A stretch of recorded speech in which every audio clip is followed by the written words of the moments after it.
My name's Angelo, and welcome to We Want Picks. My voice, Jacob, and I are going to break down the entire UFC Vegas 97 fight card, giving you our picks, predictions, bets, and DraftKings Plays. But before we jump into this card, and before we break down this card, let's take a look. If you become a premium member today at the website, you get 4 cards. 2 of them are pay-per-views.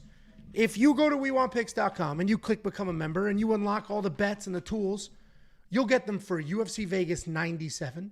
You'll get them for UFC 306. You'll get them for UFC Paris, and you'll get them for UFC 307. 4 cards, 2 of them are pay-per-views. It's one of those golden months where the stars align for your content needs. Jakey boy, before I double, triple, and quadruple down on why premium is so amazing, how are you, bud? This is different, huh? Different setup. It is. Honestly, if you can't tell, my voice is shot. I've got about 37 Ricolas. You take a guess what this tea is called. Well, I mean, you asked me how I'm doing, but do you want to? Well, you said this is. So the reason I went to you is I'm giving my voice a break. I'm drinking some throat coat, trying to get stuff good. So how are you? Let's give my voice a break. No, I didn't know if you want to give the full update. Obviously, you were having issues a couple weeks ago, and they're still here. And you did go to the doctor last week because of the AIDS, and it got scary over the weekend. You were doing the piss and blood and shit and blood and all that stuff. So you went to the doctor again. Those are unrelated ailments. Listen, I will say. So one day Jacob just made up the fact that I have a horrible disease. I will say, though, this is now 2 of the last 3 shows that something is wrong with my voice, and that's not good. So I don't know what's going on, and you may have manifested. Guys, this is Angelo. I just wanted to tell you I got AIDS. Yeah, I made it up. Yeah. Guys, this is Angelo. I just wanted to tell you. AI is amazing. Well, listen, I'm going to sip this throat coat, drink my Propels, slammer some Ricolas. My voice is one. Here you go. 3 guys are sitting at a table, Angelo. Okay? One guy's sitting there and he's thinking, you know what? I think I might be the fastest guy alive. So he goes outside, he times a 40, and he sends it into the Guinness Book of World Records. The other guy at the table says, you know what? I might be the tallest guy in the world. So they measure him, they send it into the Guinness Book of World Records. The third guy says, you know what, guys? I'll be honest with you. I think I have the smallest dick. I think I have the smallest dick in the world. So they measure it. They send it in to the Guinness Book of World Records. A few weeks later, they all get envelopes. First guy opens up his envelope. Oh, my God. I am the fastest guy in the world. They all get excited. Second guy opened up his envelope. Oh, my God. I am the tallest guy in the world. I can't believe it. Third guy gets all excited. He's about to win an award. Opens up his envelope and he says, who the fuck is Angelo Bodetti? This is the dumbest joke, dude. This is so stupid. I was waiting for a punch. I thought this was a real joke. But no, it's not. Guys, those 4 cards, you become a premium member today. Not only are you going to get everything you need for those 4 cards, let me walk you through everything you're going to get. One of those things, the safety parlay. We're cruising. Safety parlay is cruising. It is doing quite well. Because you have the smallest dick. That was what the punchline was? Because the note says Angelo actually is the one with this one. That was the... Oh. It's not true. I have children, which means it worked. And a girl You can do that with a meat baster. You need a good one. No. You need a girl touched it, and I have proof that it's happened at least twice. And she wouldn't have touched it a second time if it was eensy weensy. I've never seen somebody so insecure about a topic. You just kind of, nobody even said anything. You just started to, it's like the guy in court. That's like clearly, I'm going to call her right now. That's like clearly guilty. And all of a sudden it's like, whoa, we didn't even ask you a question. You're already defending yourself. It's like, what's going on here? The funny thing is, if I call Tiffany right now, it's like, hey, we're on stream, and Jacob says I have a little, she would not help me out. No, she would. She's an honest honest Christian. She's an honest Christian woman. That's what she is. She would start laughing. I mean, that would be one of the best laughs I've ever heard, probably. She does love laughing at my expense. Listen, what is not a laughing matter, though? What is not a laughing Anytime matter? I make funny, anytime anybody makes fun of you at the house. She loves it. Oh, she loves it. What she also loves is the safety parlay. First of all, I was about to do 3 sick transitions. You didn't let me have it. One of them was going to I'll say, let you have it. what is a serious topic, though, is the safety parlay. Then I was going to say, what's not a laughing matter is how good the safety parlay has been. And then I had the transition to the latest one I did. Rumor is, from what I've heard, is that technically I am the best underdog picker in the entire world. Somebody sent me a little clip of video, a little screenshot, and I, quite frankly, and you can try to trash it if you want, because it seems like you're about to, I'm the most profitable underdog bettor. Why would I trash you? Well, I say some stuff like that sometimes, and then you're like, yeah, but this week you're gonna get fucking destroyed. We'll talk about those fights when we get there. Guys, become a premium member. It's $10 a freaking month. You're going to get and you haven't been here for a week, so you're getting all your ADD out? Is that what's happening? I'm trying to save your voice. I'll just interrupt you all night. You'll be good to go. Yeah, thank you so much for that. Listen, Safety Parlay crushes. Best news is it dominates pay-per-views. You can get 2 pay-per-views if you sign up right now. WeWantPicks.com. Click Become a Member at the top. At $10 a month, the greatest value in this space. Safety Parlay is one of the very, very small things that we do. Jacob is on a wild heater betting-wise. I am on a wild heater betting-wise. The last 2 events, when everybody was crying in Twitter, how could this have happened? I don't understand. How did I lose all my money? We Want Picks. Premium members have been absolutely crushing it. You're also going to get tools, though. A lot of you love to do your own research, which I get. We built a tool from scratch. We coded the data analyzer from scratch. Not only does it have all the data you could want or need, you can interact with it, you can filter it out, you can export charts, but it has a full tape study, links to all of the UFC fighters' fights, so you can do tape study on your own. You're also going to get the Prop Hunter, a curated set of data specifically designed to help you find prop bets on your favorite sportsbook or even your daily fantasy prop games. You're going to get the line movement tracker. This is going to give you the opening odds, the current odds, the win probability, and the line movement for every fighter on every card. This card specifically has had an interesting amount of line movement. A couple of short notice fights. We did just lose a fight in 20 minutes before going live. You're going to get the DraftKings Optimizer. If you play DraftKings Fantasy, this will build those lineups for you, and it is preloaded with the best DraftKings ownership projections in the game. This chart, which is probably pretty small on your screen, are the ownership projections for the last UFC event, and if you follow across the top, WWP is to the right, and you will see we have the smallest number, which means we have the smallest margin of error, and this is compared to giant DFS companies that have millions of dollars behind them. And you're also going to get more than just me and ADD over here. You're going to get Artem giving you his Bellator picks, his PFL picks, his Dana White Contender Series picks. You're going to get the artificial intelligence that is picking fights based solely off of historical data. Every single thing that I just mentioned, 100 other things that I won't mention because my voice isn't up to it. $10 a freaking month, and I just walked you through how that month gets you 2 pay-per-views, 2 fight nights, one of which is UFC Paris. WeWantPicks.com. Click Become a Member at the top. And the last thing I'm going to mention, for the pay-per-views, we film vlogs. If you've seen the vlogs in the past, you know we do a mail day. Here's the address if you want to send something for us to open. I did get one wild, embarrassing piece of mail that we will talk about on the vlog. But if you want to send something, letters, things to open, anything you want, We Want Picks, P.O. Box 406 in Prosper, Texas, 75078. All right, Jacob, we're about to hit the fights here. Are we good? Any nonsense you got to get out of your system before we start breaking down fights? You know, I just can't help but, you know, as soon as you joined that stream, Angelo, what's the first thing I said? I said, you're looking dapper today. Can't help but notice that. Thank you so much. That Young LA hat, that Young LA shirt as well. We got hooked up. Young LA, whole bunch of gear from Young LA. Check them out. From Giordani? YoungLA.com. They have insane clothing. I mean, listen, it's funny because we unboxed that stuff in the last vlog, and I'm wearing. Can I be honest with you? And Tiffany was like, "Dude, that makes you look jacked." I was like, "Well, I am jacked." That is good. I mean, that's a good color. That's a good fit. That's a good shirt on you. And can I be honest with you as well? I'd love it if you would. I had, this is 100% serious. I had a Young LA shirt on over the weekend and got fucking laid in it. So that's 100% serious. I'm 100% serious. I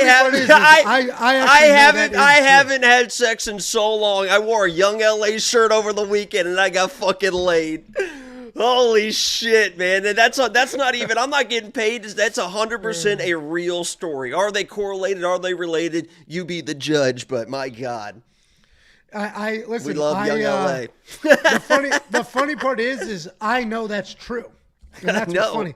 But in fairness, that was probably good regardless of the shirt you were wearing. But I don't know. No, because I got compliments on the shirt. I'll tell you that. I really did. It played a part. I didn't know. It literally played a part. I knew it was nice stuff. So here's the story. Giordani watches the show, reached out, said, I want to send you some stuff. I said, great. Here's the P.O. box. Sent some stuff. I opened it up on the Fight Foods vlog with Jacob a couple of weeks ago, and I was like, this is incredible stuff. Like, this is way nicer than I thought it was going to be. High quality, fits great, whatever. So I was like, hey, I love the stuff. And he's like, I'll send you more. So we're just going above and beyond to like basically thank them for everything because they have incredible stuff.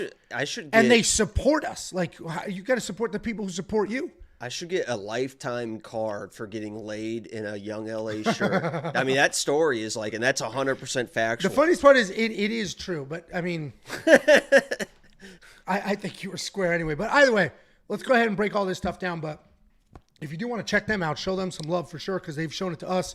I had one other thing I was going to mention. I can't remember what it was. Oh, well, you put in the chat, you said, I don't know if you read this, but I'm not reading that out loud. So you can clip it. No, I didn't know if you wanted to read it or not, but you said, because I think you were talking to the chat, but some people aren't able to read the chat. You said, guys, it's Angelo. Does anyone have issues with their asshole peeling? So I didn't know if anybody could help out in the chat with Angelo in that issue. I don't know what spurs that or what causes that, if that's another symptom of the, but.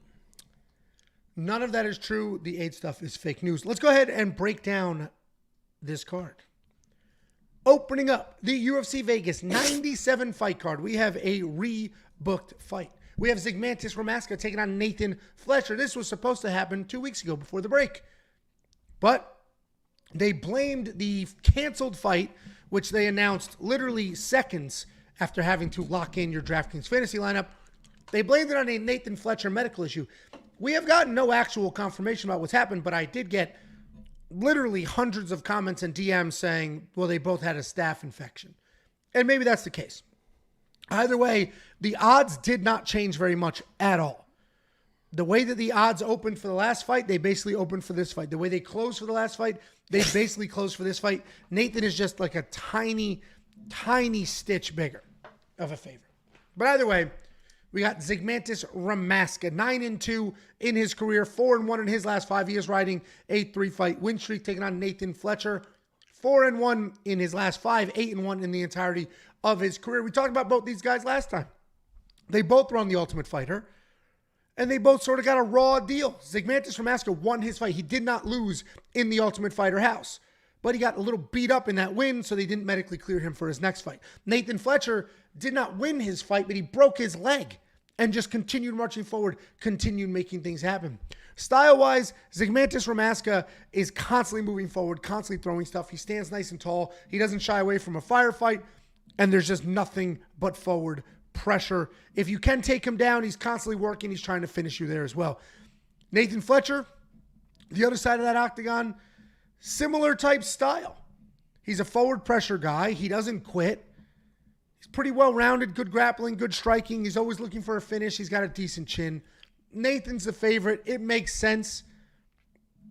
Zygimantas has that volume. He has that forward pressure. But I think Nathan's just going to back up, move, work his way out, come forward, and get it done. Nathan Fletcher is going to be the pick here, but given the weird circumstances with staff and the canceled fight and all that other stuff, I'm going to leave it alone betting-wise. We have 11 other fights to choose from, so I'm going to leave that there. Jakey boy, has anything changed for you from last week? You don't want to bet this one just for fun? With you or in life? with me, which is your life. Maybe not this one. There's a bunch of other ones we disagree on. We'll bet those.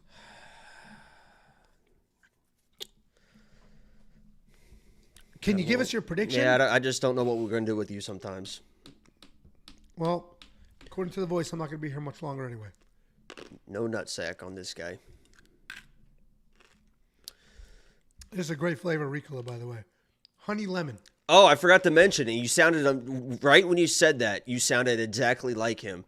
Tell me in the chat, guys, listen to Angelo tonight and tell me he doesn't sound exactly like Tyrese Halliburton.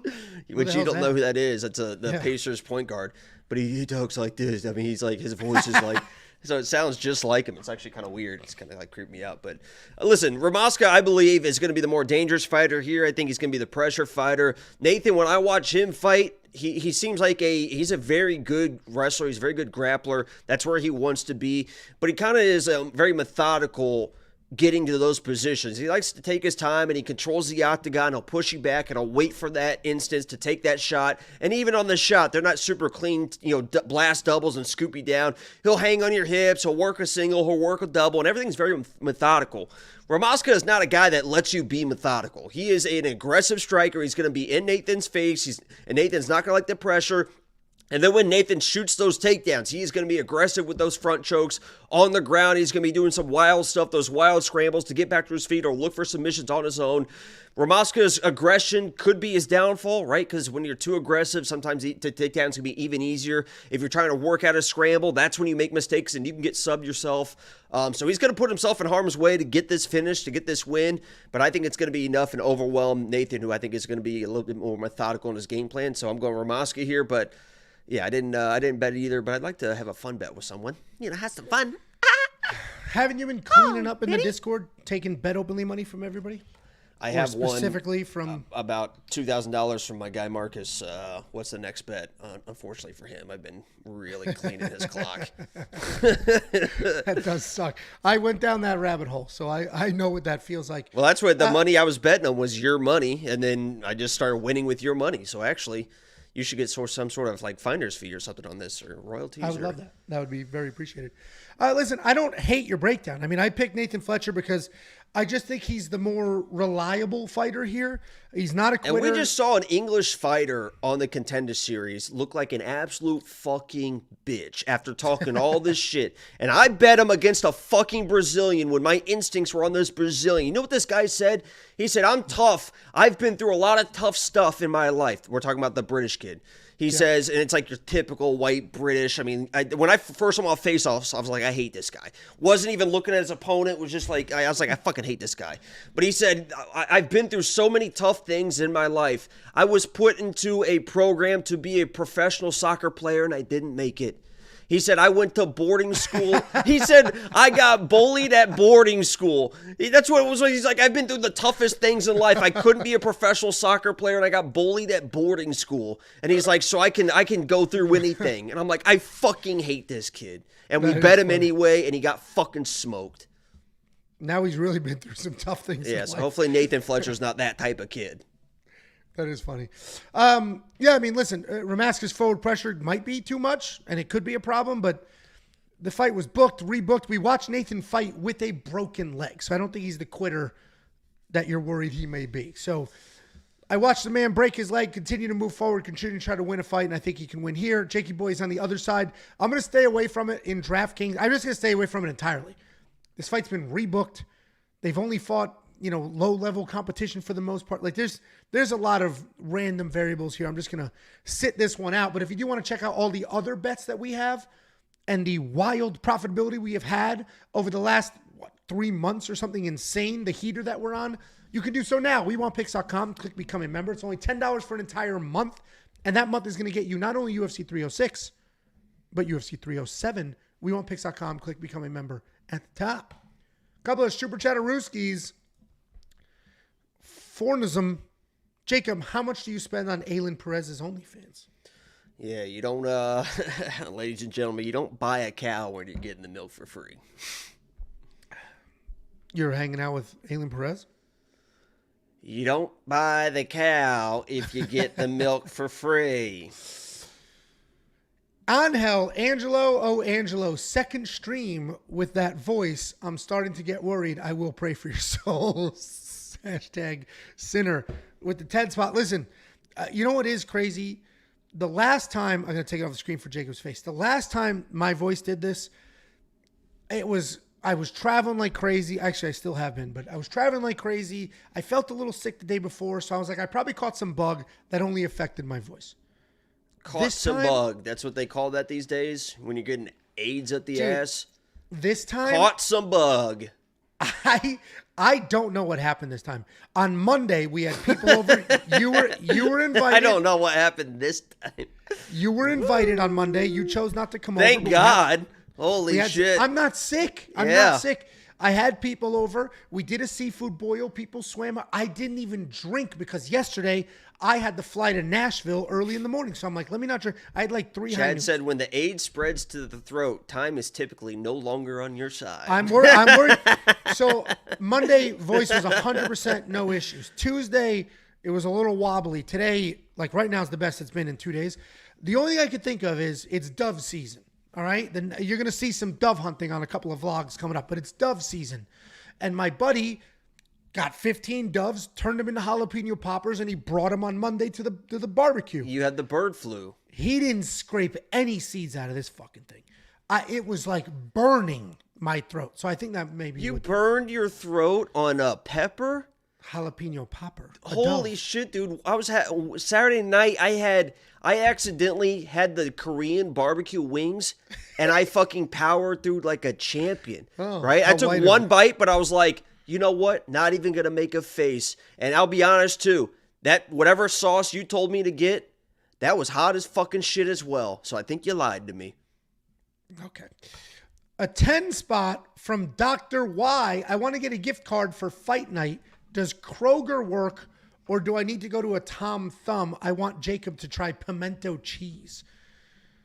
You've never had pimento cheese? He's got this thing about, he's just got this weird thing about everything is pimento cheese. Every time he donates, it's about a pimento cheese sandwich. So I said, what's going on with this fucking pimento cheese? I probably have. I don't know. I'm very cultured. What's funny about pimento cheese, thank you very much, Dr. Y. Always thank you, Dr. Y. We do have Kroger's, but don't send money for pimento cheese. I'll just buy pimento cheese. Pimento cheese isn't a real, like it's a fake cheese, like it's cheddar cheese with pimentos. Pimento cheese is typically made of cheese, mayonnaise, and pimentos, and is typically served on crackers and vegetables or in sandwiches. The sandwich, that's what's like What the fuck is a pimento? The green olive, the thing inside the green olive, the red thing. Oh, a pimento is a cherry pepper, but nice try. That's the red thing inside the green olives, the big green olive with the red in the middle. That's a pimento. Oh my God, they're heart-shaped. Okay, we got to move on. This is what happens when we don't stream on the normal day. Who cares? It's a Vegas I card. care. I don't really give a shit anymore. Next up at UFC Vegas 97, we have Andre Petroski taking on Dylan Budka. This is an interesting fight slot for Andre Petroski. He's a guy at one point in time the UFC was looking to do something with. He comes out of a camp with a lot of guys on the UFC roster, but a couple of slip-ups later, a bad performance here or there, and all of a sudden he's the second fight of the night on a Vegas Apex card right after a rebooked Ultimate Fighter matchup. It's a weird spot for Andre, but I do think he will thrive. But we got Andre Petroski, 11-3 overall, 3-2 in his last 5. He is coming off a bounce-back win over Josh Freem. He's taking on Dylan Budka. Dylan Budka, 7-3 in his career, 3-2 in his last 5, coming off that TKO loss in his UFC debut. Andre Petroski, at this point, we know what he is, right? He's a very good wrestler who's got sneaky good jiu-jitsu and big power in his hands. Cardio is not great.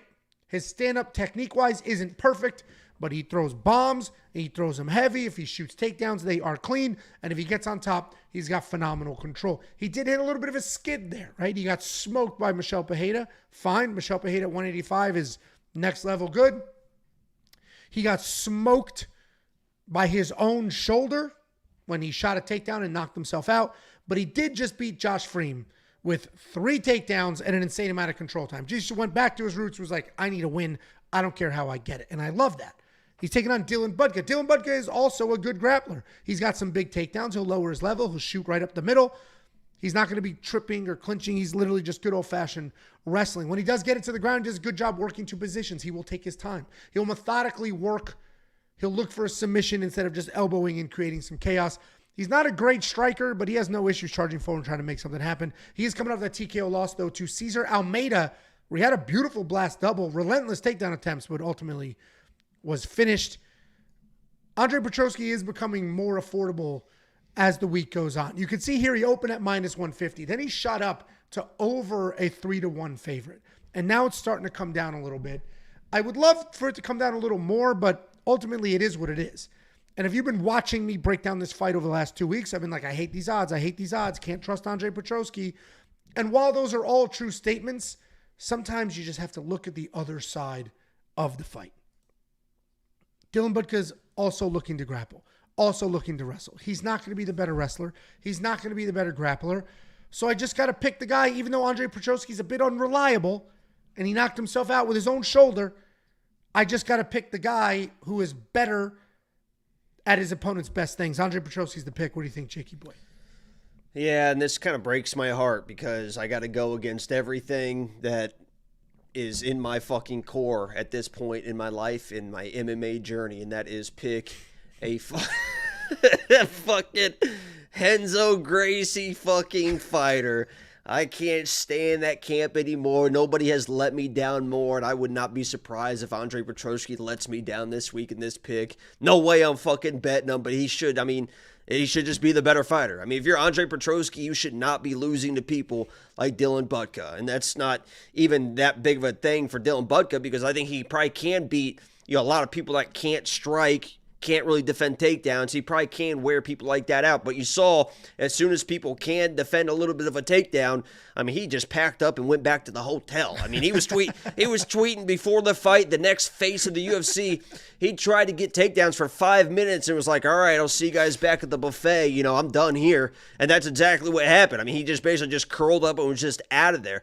Andre Petroski, to his credit, even if he gets tired, he's not a fucking quitter. I mean, this guy doesn't even, this guy was literally like knocked out, still like searching for somebody to grab a leg onto in that fight. He knocked himself out. Like, he's not going to quit even if he gets tired. And it seems like once you have that quit button, it's hard to fucking get rid of that. So I got to go Petroski here. I'm not betting it, but I mean, he should fucking just win. I mean, he should win this fight. He should not be losing to people like Dylan Budka. No, I completely agree. I'm glad we are opposite a lot of fights. I'm glad we're squarely on the same side of this one. Sometimes, I tend to make things more complicated than they need to be. But I'm not doing that here. I mean, I don't love the odds, and I don't love his last 3 fights or his last 4 fights, because even though he beat Gerald Mearshart, he didn't look good in that fight either. Yeah, but he kind of, that was one of those situations where he just he had to tough that shit out, and he did. And, yeah.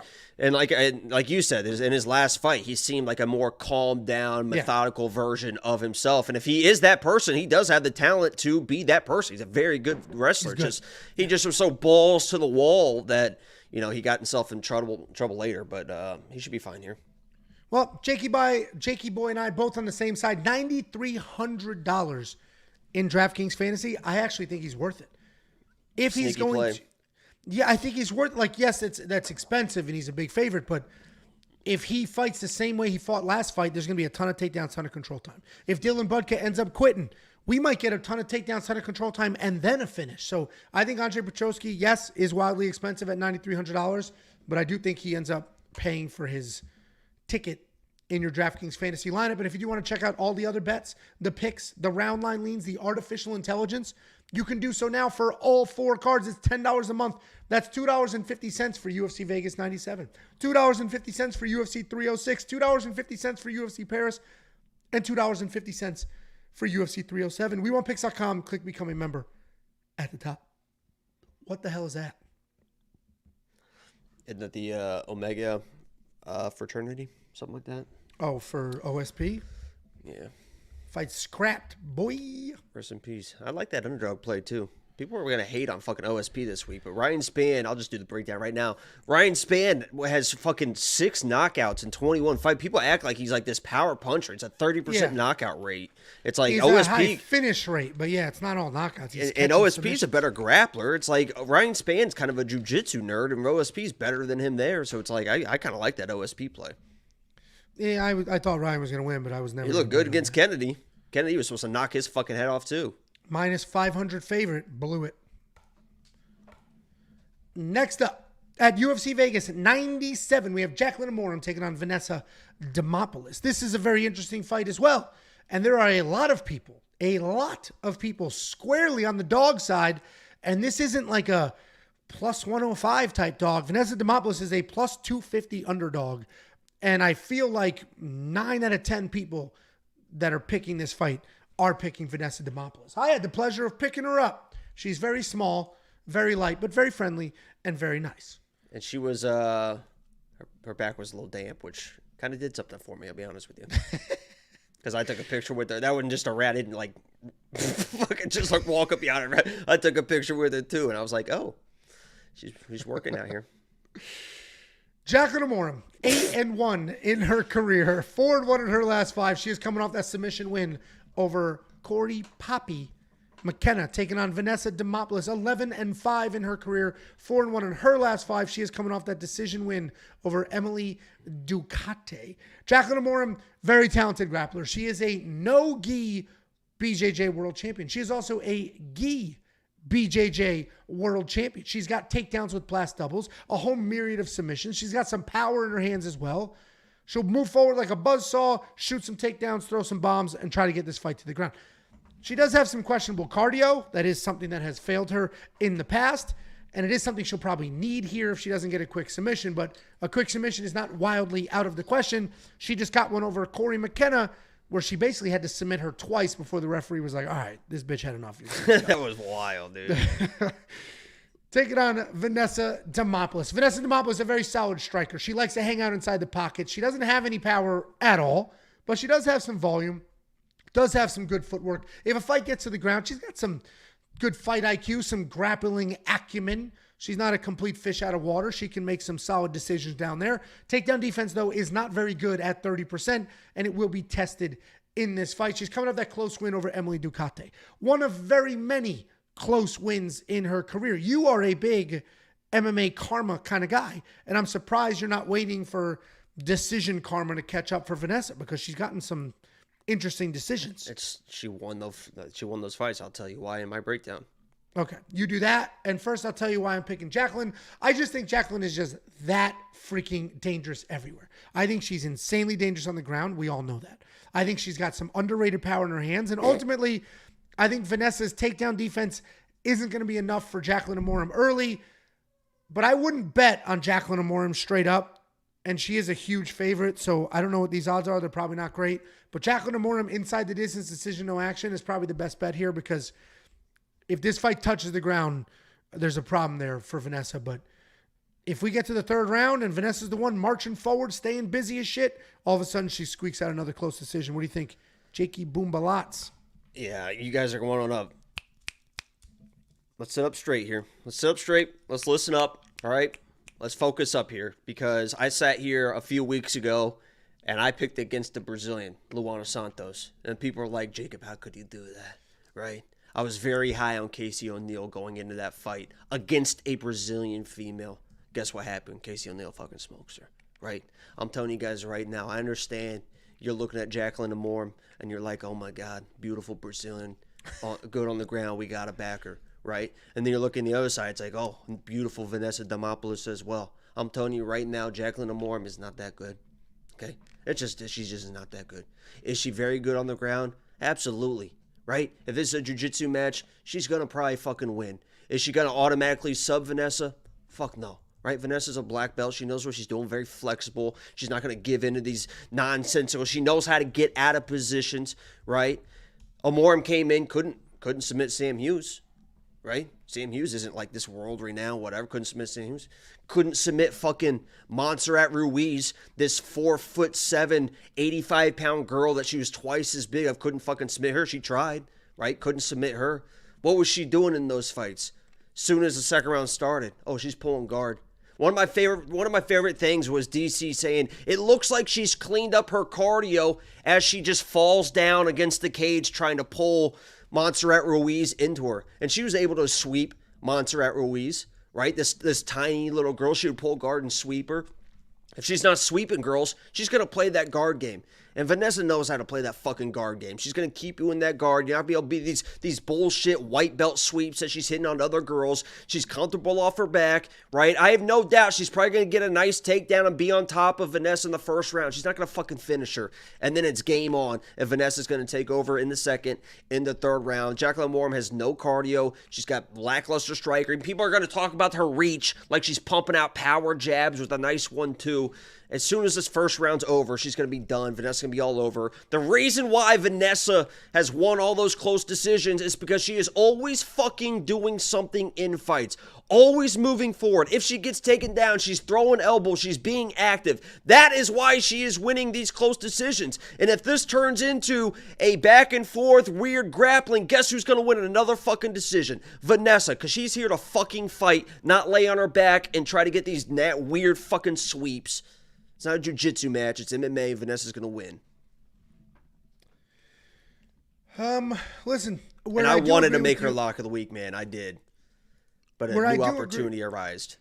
Where I do agree with you is the never stop moving, for sure. And if Jaqueline can't get it done early, then, it's going to be interesting late, for sure. But I just... I trust Jaqueline's takedowns and control on top. Like, everybody's worried about her cardio, which is a valid to have seen in previous fights, but she gets takedowns in the first round, and then she's just like. But then I think she camps out, hangs on. I don't think she's going to expend as much energy as we think, because the takedowns I think are going to be a little easier in this fight than previous. Montserrat Ruiz, she took down easily, controlled. That was a 10-8 round. She completely dominated on top. Starts the second round. The first exchange, she just falls backwards and pulls Montserrat on top of her. That was her first fight in the UFC also. That was after the Sam Hughes fight. That was the fight where everyone was like, she fixed her cardio and stuff. Yeah, no, that one doesn't count. It's literally an atom weight, a 100-pound atom weight that she pulls guard on after a 10. You just had a 10-8 round dominant Montserrat on top of this Ruiz girl. Was a national wrestling champion. She is a 5-foot atom weight, and Amorim just fucking swept her from the bottom. She's pulling. You just had a 10-8 round where you're on top and you're pulling guard to start the second round. That's what you guys want to bet on? Get the fuck out of here, man. I don't know who you're talking to. I didn't bet on her. Well, I will bet you here. Okay, any amount of money. You're so confident. Let's go even money then. That's not how anything works in life, Angelo. Oh, that's weird. That's weird. You were positive. You're so You're just sure. being a fucking pussy. You have a 3-1 favorite. Why the fuck would I bet even money? That's the most R-word thing I've ever heard in my life. You're just very, very confident. Oh, dude, I'm not going to say it here. I heard a hilarious stand-up about, remember that Black Eyed Peas song, Let's Get It Started? Well, that's not the original song, but yeah. Yes, the original song was Let's Get It R-word, and then they did Let's Get It Started for the radio, and the stand-up comedian was like, it's just such a shame that didn't catch on in real life. Like, hey, why does Timmy take that little bus? Oh, he gets it started. Which was he did it. He's a professional comedian, so it was a little funnier when he did it. Jaqueline Amorim, win inside the distance. Oh, here you go, guys. I just found you the bet of the century. Is everybody paying attention? Jaqueline Amorim's money line odds right now are minus 300. Her win inside the distance decision no action odds are minus 250. So if she finishes Vanessa, you get paid. If she loses a decision because she gasses or Vanessa squeaks one out, you get a full refund. She's not finishing Vanessa. Then you get a full refund. Well, there's a very good likelihood she gets finished in the second or third. I'll tell you that. Dude, Vanessa is not going to stop. If she gets tired, she's fucking done. And she gets every fight she gets tired in the second round. And when she gets tired, she's going to be fucking done. Vanessa is not going to stop, dude. Dude, she's not going to stop, dude. I'm telling you. I'm probably going to throw a little, minus 250 is not great, but I think I'm going to throw a little something on the inside the distance decision, no action there. $9,100 in DraftKings Fantasy for Jaqueline, $7,100 for Vanessa. Obviously, on your side of the house, you're saying that $7,100 is the greatest value in the history of DraftKings Fantasy. It could be a back and forth fight. I think she can find a finish. I think it's a nice play. For Vanessa. Yeah, I'm not fucking putting Jaqueline in a fucking. But she doesn't even, at $7,100, she doesn't even need a finish. WeWantPicks.com. Click become a member at the top. We are split on this fight, and if you want to see the tiebreaker, why don't you see who Artem picked in this fight or the artificial intelligence, what direction that is leaning. All those picks, bets from everybody, round line leans, tools, insight, and more. WeWantPicks.com. Click become a member at the top. But it's only $10 for an entire month. Sorry, I'm just crushing that's Rico's. not the most annoying thing I've ever heard. Just trying to keep my voice stable. And actually, some loser, what was his name? Something dumb. This Angelo's guy got the worst voice ever. Fuck off, nerd. I saved Artem. Some random dude came into the Discord the other day and was bad-mouthing Artem's voice. I can't listen to his stupid fucking accent or something like that. I timed the guy out. You're welcome, Artem. That is funny. Poor Artem. Artem definitely catches some straight. Doesn't he sound like Tyrese Halliburton, guys? Nobody knows who the hell that sounds. Nobody knows who that guy sounds like. Nobody knows who that guy is. Oh, they know. Okay. Next up, at UFC Vegas 97, we have Yizha taking on Gabriel Santos. This is another fight where Jakey Boy and I are going to be split. But let me go ahead and break it down for you. We got Yizha, 25-4 in his career, 4-1 in his last 5. He is on a nice 3-fight win streak, taking on Gabriel Santos, 3-2 in his last 5. He's on a 2-fight skid, 10-2 in his career. Gabriel Santos, aggressive striker, right? He's going to charge forward. He's going to bomb 1-2s. And then when you've backed all the way up to the cage, he's going to wrap his arms around the legs and take you down. Once you're on the ground, he's going to look to finish you. Ground and pound, look for submission. Not very technical, but he does throw fast. He throws with power. He is hittable on his side of the house, but his striking isn't really there to do anything other than get you to the cage and take you down. He's taking on Yizha.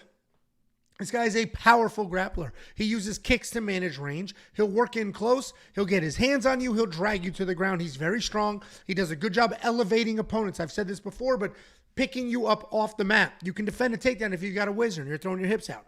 But if he grabs that single and he picks it up, there's no defending that takedown. You're just hoping you're going to land well and then scramble. Once he does bring you to the ground, he's constantly looking for submissions. He can struggle to keep you there because he is literally overzealous. He'll hop on something, he'll chase the neck, and you can slip out.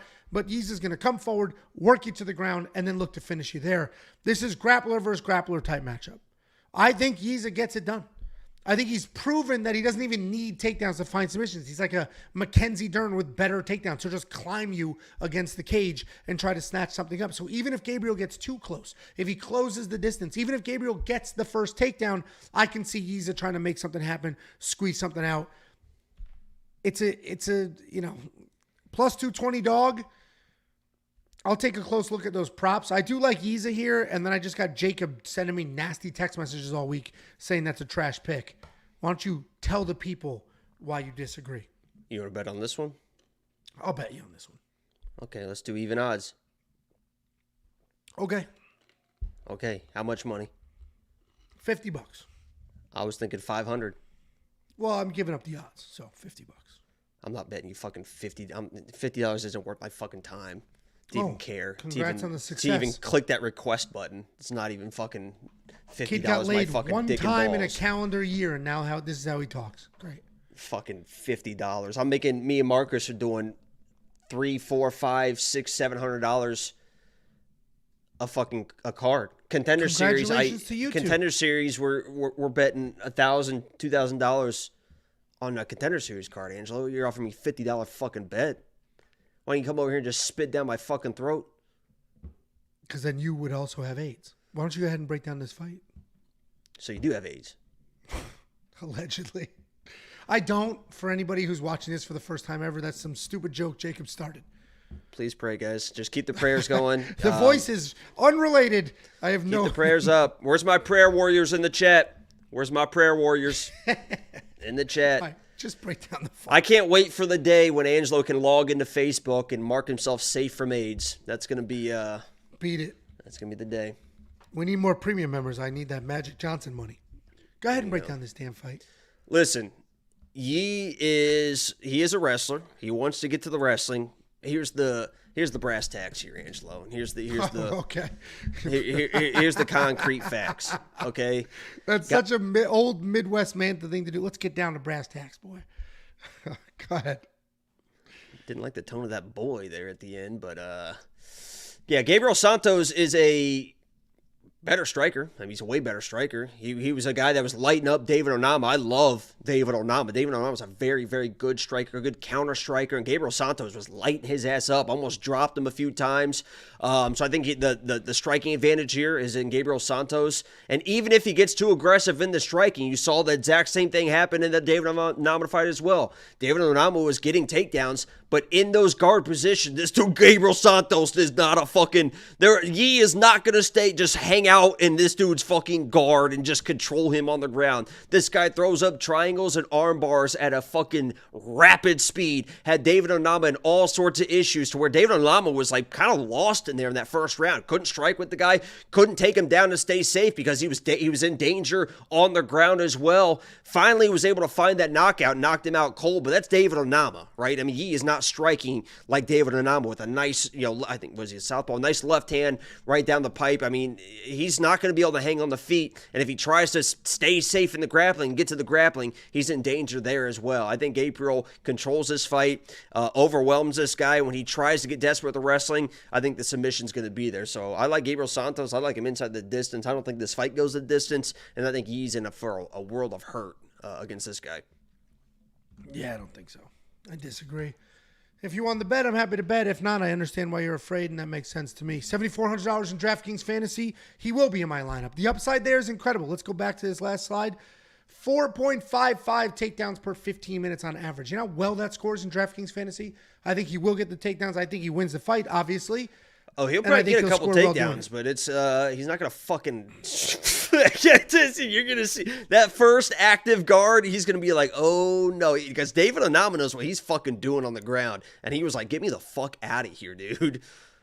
Yeah, he was almost wrapped up 3 times, like fucking instantly. I get that Gabriel Santos is good, and he's just becoming a bigger and bigger favorite as like time creeps on. When I was talking to you about building the safety parlay, you were like, too bad you're not on the Gabriel side. He should be in it. Like, you're that confident in Gabriel Santos. I clearly am on the other side. So this is that one of us is going to look real stupid this week because we're heads up on a bunch of these fights, and I have a feeling it's not me.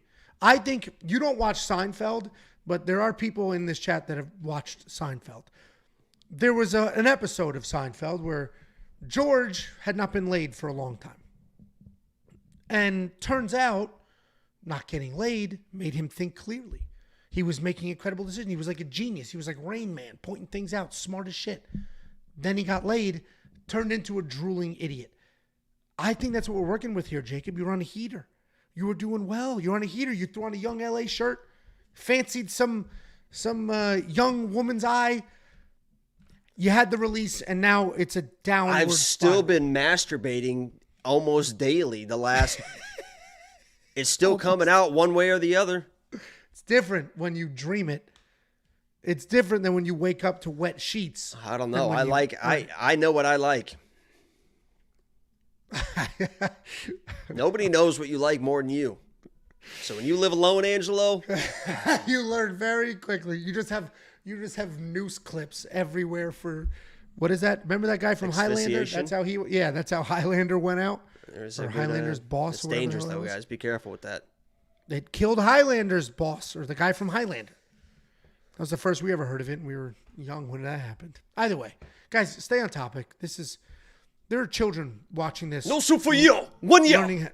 Learning how to bet on fights. You like Gabriel Santos so much, you're going to throw me your DraftKings lineup at $8,800? Oh, yeah. Whoa. Oh, yeah, baby. Yes. Well, then we're heads up across the board. If you do want to check out the picks, the bets, even when we are heads up, this is not the first week where we have had opposite picks. Our bets still both do quite well. Just because we're picking on opposite sides doesn't mean we're betting on opposite sides. Yeah, my bet for this fight is either one could win. There you go. WeWantPicks.com. Click Become a Member at the top. It's freaking $10. A, it's an insane way to support us. B, you're going to get the most value in this space by far. Nothing is even remotely close. And you get 4 events for it: UFC 306, UFC 307, and the 2 fight nights. WeWantPicks.com. Click become a member at the top. Next up, at UFC Vegas 97, we have a fight where it should shut some people up because all I hear is Angelo doesn't pick underdogs. Angelo doesn't like underdogs. Well, I picked an underdog, okay? And I picked him, and then he continued to become a bigger and bigger and larger and bigger dog. I am picking Felipe dos Santos in this fight, and I'm about to tell you why. And I am also very surprised that more and more money just continues to come on Andre Lima to widen this out. But we'll start with Felipe dos Santos. He's 8-1 in his career, 4-1 in his last 5. He's coming off his first win in the UFC. He's taking on. You all right? There was a dramatic pause, and I was like thinking about saying something else, and I didn't. He's taking on Andre Lima, 9-0 in his career. If you need to get a damn cloth or something, or kind of cool yourself down. The doctor talked about Dude, I've had a very. What's the number say on the thing? It's been a very stressful. What's the number say on the thing? I don't know what you're talking about, but the poor little puppy here had to stay overnight at the stupid animal hospital. I had to go to and from Nashville yesterday for work. I've got no voice. Our pets' heads are falling off. Like it's been, if I have a little bit too long of a pause breaking down one of the fights, let's have some grace, guys. Can we just show just a slight bit of grace? Amazing grace, I shouldn't have said how sweet the sound. And there it is. He ran out of the words.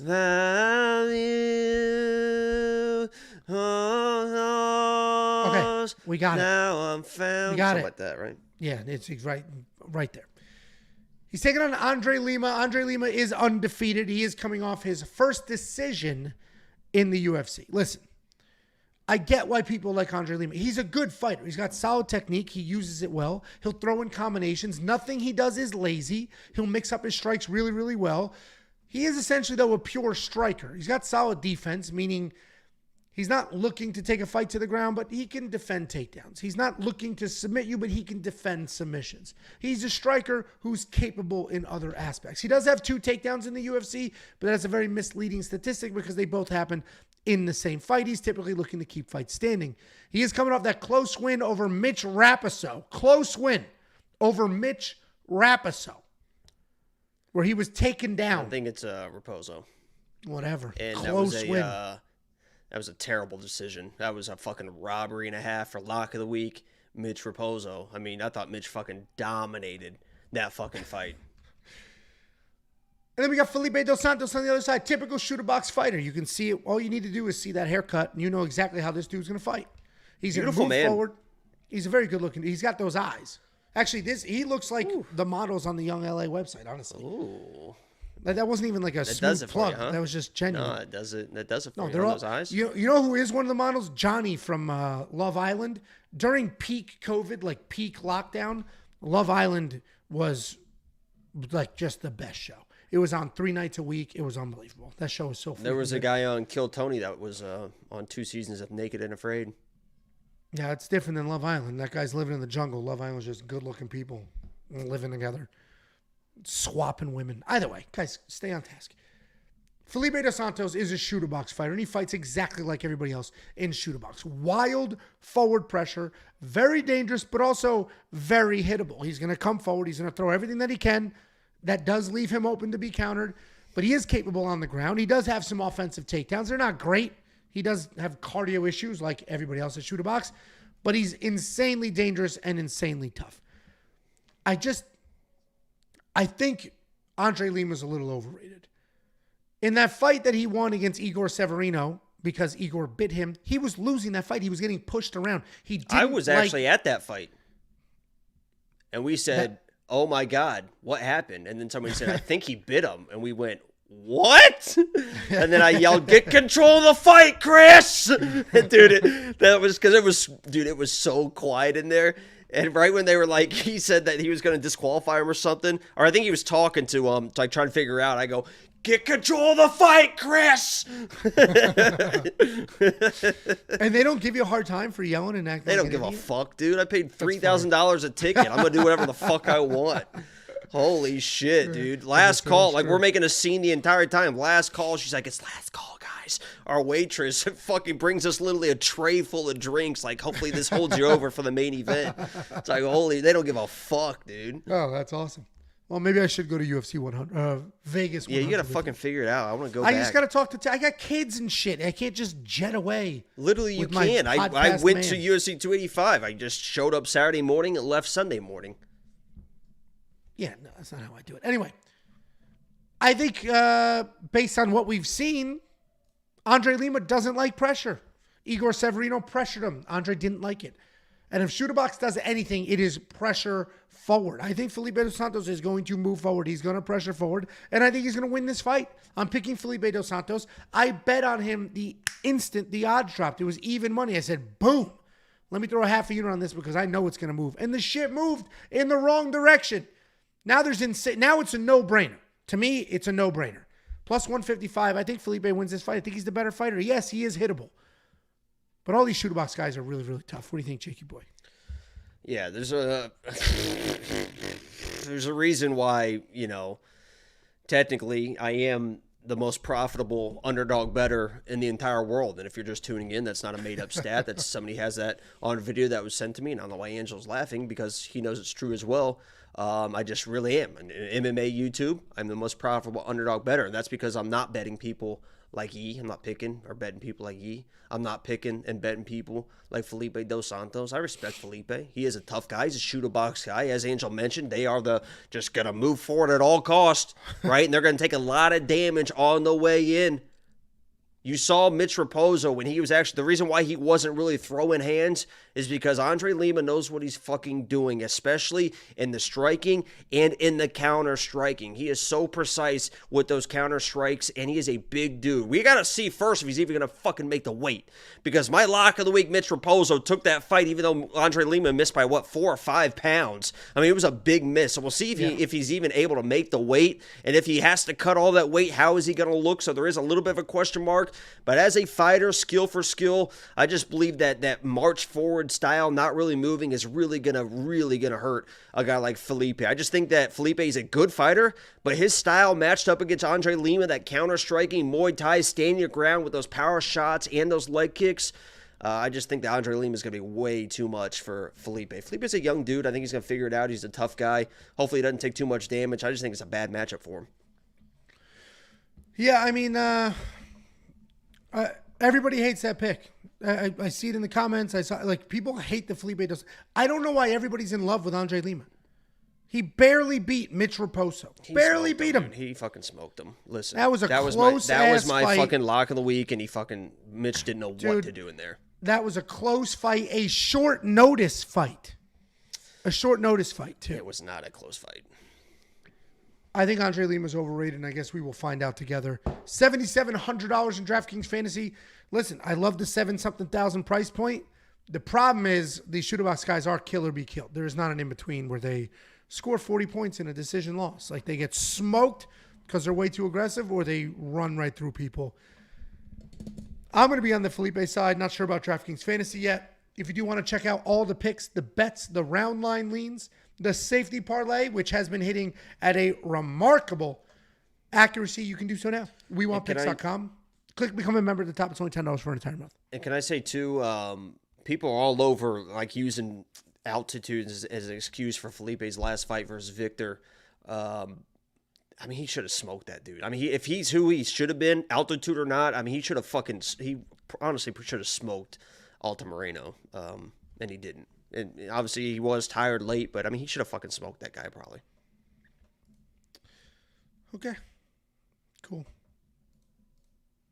Next up at UFC Vegas 97, I'm going to continue my streak and pick another underdog. I'm going Brendon Marotte with the upset of the century. I got him. Oh, funny, Angelo. I got him. Oh, my God.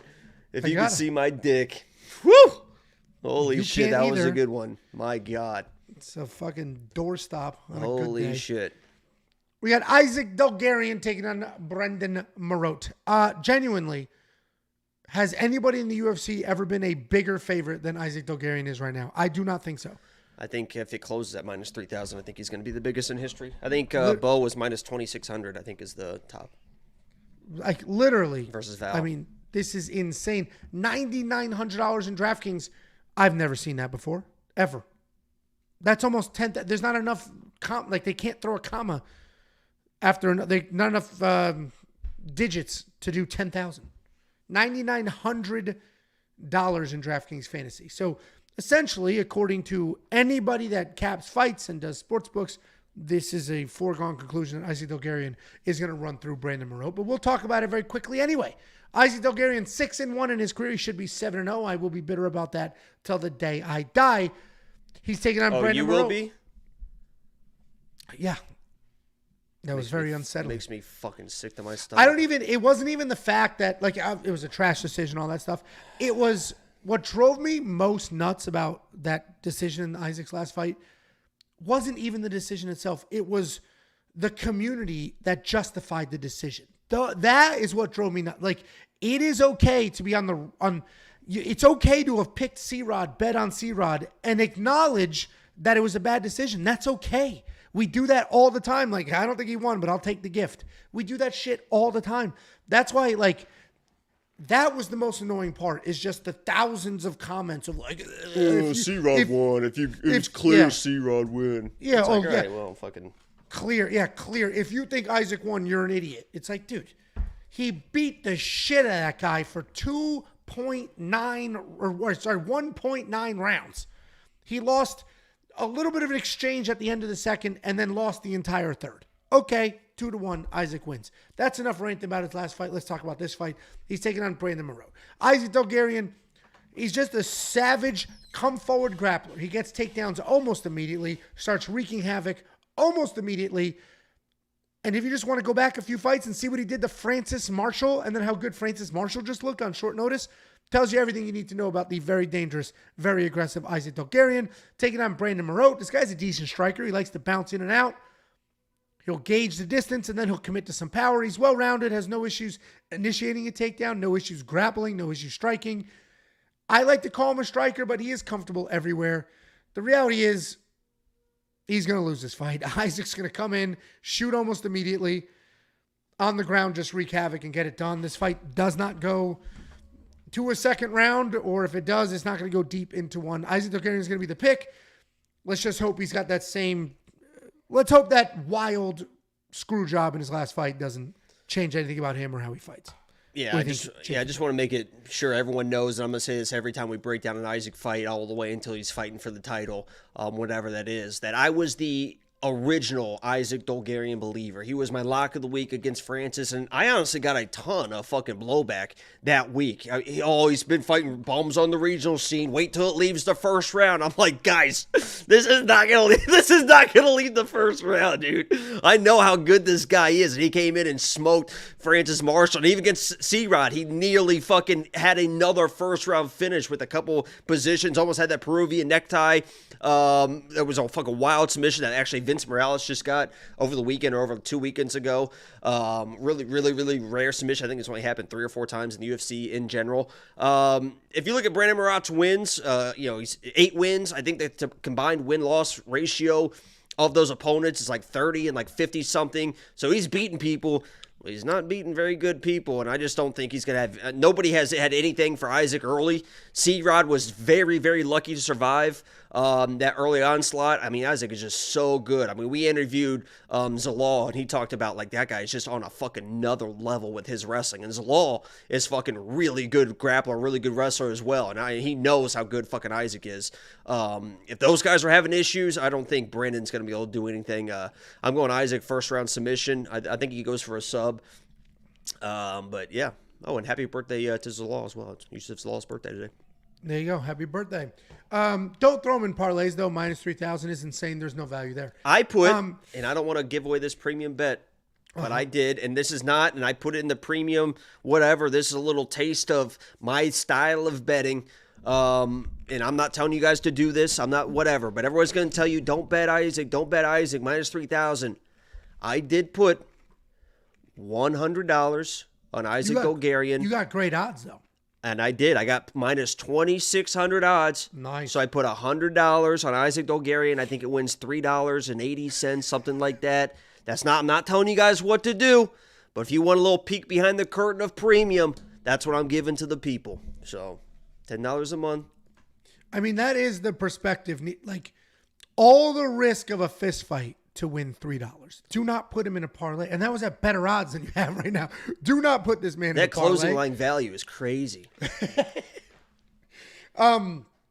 Well, quick story that we heard from Yusuf Zalal. If you didn't know, we have the call-in show on Thursdays where premium members can call in and hang out. We've had some fighters join the show as well. Yusuf Zalal joined a few weeks ago, and he told a story about Isaac Dulgarian. Like, Yusuf was like in the shower or like changing, and all of a sudden there's a dead squirrel in his face like this. I guess Isaac Dulgarian killed the squirrel, gutted it, put his hand in it like a sock puppet, and was just running around scaring people with it.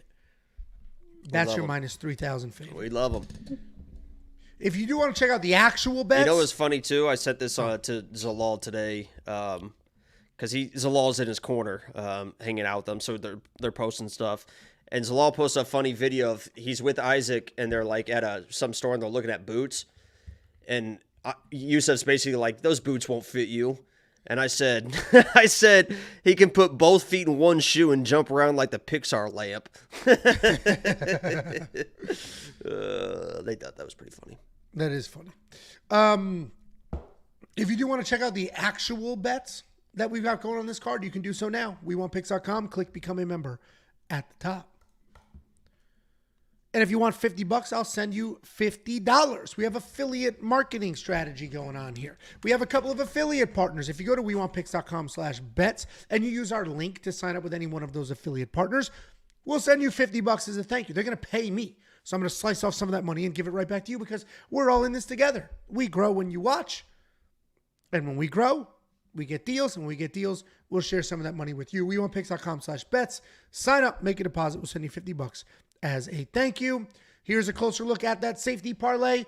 Here, the highlight in this is two highlights. One, it hits at a 72% event win rate. That is insane. In this sport, a parlay, 72% of the time, that is insane. The other highlight here is 13-4 in the last 12 pay-per-views. And you might say, well, that adds up to 17. And I'll tell you that because for some pay-per-views, we do more than one safety parlay. And if you become a premium member today, you will get 2 pay-per-view safety parlays, which hit at an even more remarkable accuracy. And then here's a look at those 4 events. These are actually genuinely very good events. This is a decent fight night this weekend. It's just nice to be back. Then we have UFC. Name. Then we have UFC 306. Heard my fucking name. No, literally did not say your name. You know how easy it is for me to check that? Check it. I heard Jacob something. I'll bet you. What are we betting? I'll bet you. Check it. Idiot. UFC 306, a pretty good card. That's the Sphere card. I'm not going there in person, but I am curious to see if we get a nice viewership experience at home. Then we have UFC Paris. This is a very good fight card with an awesome main event. And then UFC 307. You said genuinely, and I was walking back so I could only hear. I heard Okay. Here's the address if you want to send some mail for the vlog. We will open it. We will read it. We get all sorts of really cool letters. And we love to get that stuff. P.O. Box 406 in Prosper, Texas, 75078. Jakey boy, are you ready to break down this main card? What if I say no? Then I'm just going to move along and we're going to listen to you take pictures of your genitals. Is that what I just heard? I dropped my phone. You know what? Actually, you're going to actually like this too. I literally like halfway dropped my phone and Instagram was opened up. And it went to a random reel, and it was one of those reels where it's like, oh, hurry up and screenshot or whatever. So it was like, it was like one of those girl reels or whatever. So got exposed a little bit there. What an accident that was. Got a little bit. How the fuck does that end up on my phone? Yeah, that's crazy how that happened. Oh my god. Speaking of Contender Series, we won $450 just betting on a big-titted Venezuelan girl. Literally, dude, that was the most incredible moment of the stream. We're like, on the face, also everything. I'm like, is this girl trained a day in her life? And then they show her like in her promo video or whatever. I'm like, oh my God, she's got massive fucking tits. And then they do the, Contender Series, they do like a whole like behind the scenes of them training. Dude, she had like a low cut. I mean, she's just falling out of this like training stuff while she's hitting mitts and stuff. And I was just losing my fucking mind. I'm like, I gotta fucking bet this chick. My plus 900. You kidding me? I don't give a fuck. I put $50 on. I think the odds moved to plus 850. And then she just fucking smokes this chick. I was losing my mind. Anytime you see there's just instincts there. She's hot too. You were led. There was just a little person on your shoulder. Bet the tits. Bet the tits. Nobody on the other side telling you not to. Congratulations, Jakey boy. Thank you. Opening up the UFC Vegas 97 main card, we have Rongzhu taking on Chris Wartaco Padilla. Rongzhu 25-5 in his career. He is 4-1 in his last 5 on a nice 4-fight win streak. He's taking on Chris Padilla 14-6 in his career. 4-1 in his last 5. He is also on a 4-fight win streak. And Rongzhu is a good striker. He picks his shots pretty well. He's got some solid power. When he's marching forward, when he's dictating, he can do quite well. But if he's backing up and if he's reacting, he can end up a step behind. He can end up sort of losing those exchanges. He averages 2 takedowns per fight. He has a 63% takedown accuracy, which would imply that he spends most of the time on the ground. But he does have a negative striking differential somehow, which means he has hit more than he hits his opponents. And he's looking to get another crack at the UFC here against Chris Padilla. Chris Padilla, pretty well-rounded guy. He's had some mixed success on the local scene. He likes to come forward, strike for a little bit, move to a clinch, or work in a takedown. He's not great at anything, but he is good at everything. He's got good forward pressure. He's very durable. He's explosive. His takedowns are incredible. He can struggle at times to keep people down, but he looked phenomenal in his last fight, which was a short notice step up against James Yanal, where he shot a beautiful double, got it to the ground, and got the finish almost immediately. And he got a lot of backlash heading into that fight because his record was 6-6 in his last 12. And people were like, this guy's 6-6 in his last 12. How could he get the UFC call up when there's other people? And then he went out there, got that fight done. And I like him to win here. Rongzhu is on a 4-fight win streak, but it's over regional guys. He headhunts. And if he doesn't find power or takedowns, he struggles. Chris is a well-rounded guy. He's got multiple ways to win. He's not the most dangerous guy in the world, but he's got experience. He's got composure. He's got pressure. He's got wrestling, the ability to snatch things up. I like Chris Padilla to win here, and I picked him 2 weeks ago. Jakey boy, what do you think? Yeah, this is probably going to turn into a dogfight. And I'm taking Chris Padilla.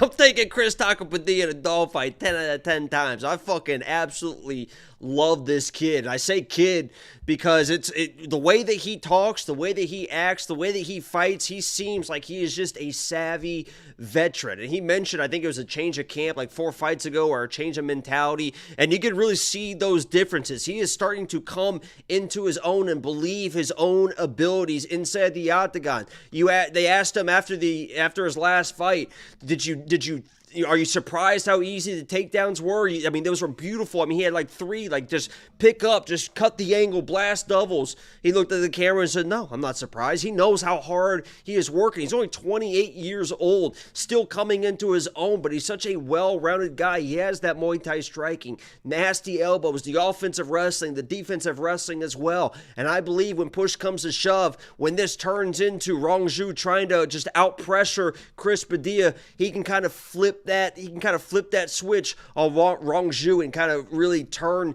this fight around. I believe Rongzhu's probably going to be all over him in the first round with the pressure striking on his hips. Chris is going to bide his time. He understands what he can do in this type of fight. And when this starts turning, you're going to see Chris in this guy's face, on top of him, looking for a finish with elbows or with submissions as well. You saw how fast he got Yantop's back and threw that choke in. That was really high-level stuff. I think he is better a little bit everywhere. That's why he's my fucking lock of the week. And full transparency, I'm not telling what you guys what to do, whatever. I got about $1,300 on this guy in between. +2. I got him +245 when I first bet him. I bet him even more. I think +210, something like that. So I'm on Taco Padilla. It doesn't make it right. It doesn't make it right. I'm not telling you guys to do it just because I'm doing it. I'm just full transparency. That's where I'm at in this fight. Doesn't make it right, doesn't make it wrong, but he's my lock of the week this week, and I feel good about him. Yeah, listen, I agree. I think he wins as well. I mean, it's always nice when you and I end up agreeing on a big underdog, because you texted me the other day and you're like, Chris Padilla wins this fight, right? And I was like, I think so. I picked him too, because you don't look at my picks until you're done. So anytime Rongzhu has fought somebody that's like a UFC level guy, he's really kind of struggled. And I believe, as much hate as people want to give Chris Padilla, even now, I mean, he was a plus 350 dog versus Yanal. Now he's an open almost a plus 250 in this fight. They keep disrespecting him. I think that is because of past performances. I mean, he went through a stretch where he lost 3 fights in a row. He's not that same fighter anymore. I mean, he is a UFC level guy. He's going to give a lot of people a lot of issues in this division, and I just think he's better than Rongzhu. Yep, I'm with you. We are both on the same side here. Pretty big underdog as well, so plenty of value if you like that pick. If you like that bet, congratulations, $7,300 in DraftKings Fantasy. I think there's plenty of value there. At the very least, there will be some takedowns. There will be some action. There will be some activity, some forward pressure, and he will score well for you in your DraftKings Fantasy lineup. If you do want to check out the picks, the bets, the tools, we developed a freaking tool called the Data Analyzer. It has every stat for every fighter in every fight, clear through October. Ready to go, ready for you to interact with. You can export graphs. I'm getting Hold on a second. If you guys want to watch my Lock of the Week video, if you don't want to watch, I would recommend you watch the whole thing on YouTube. We appreciate that, the support on that, like that video.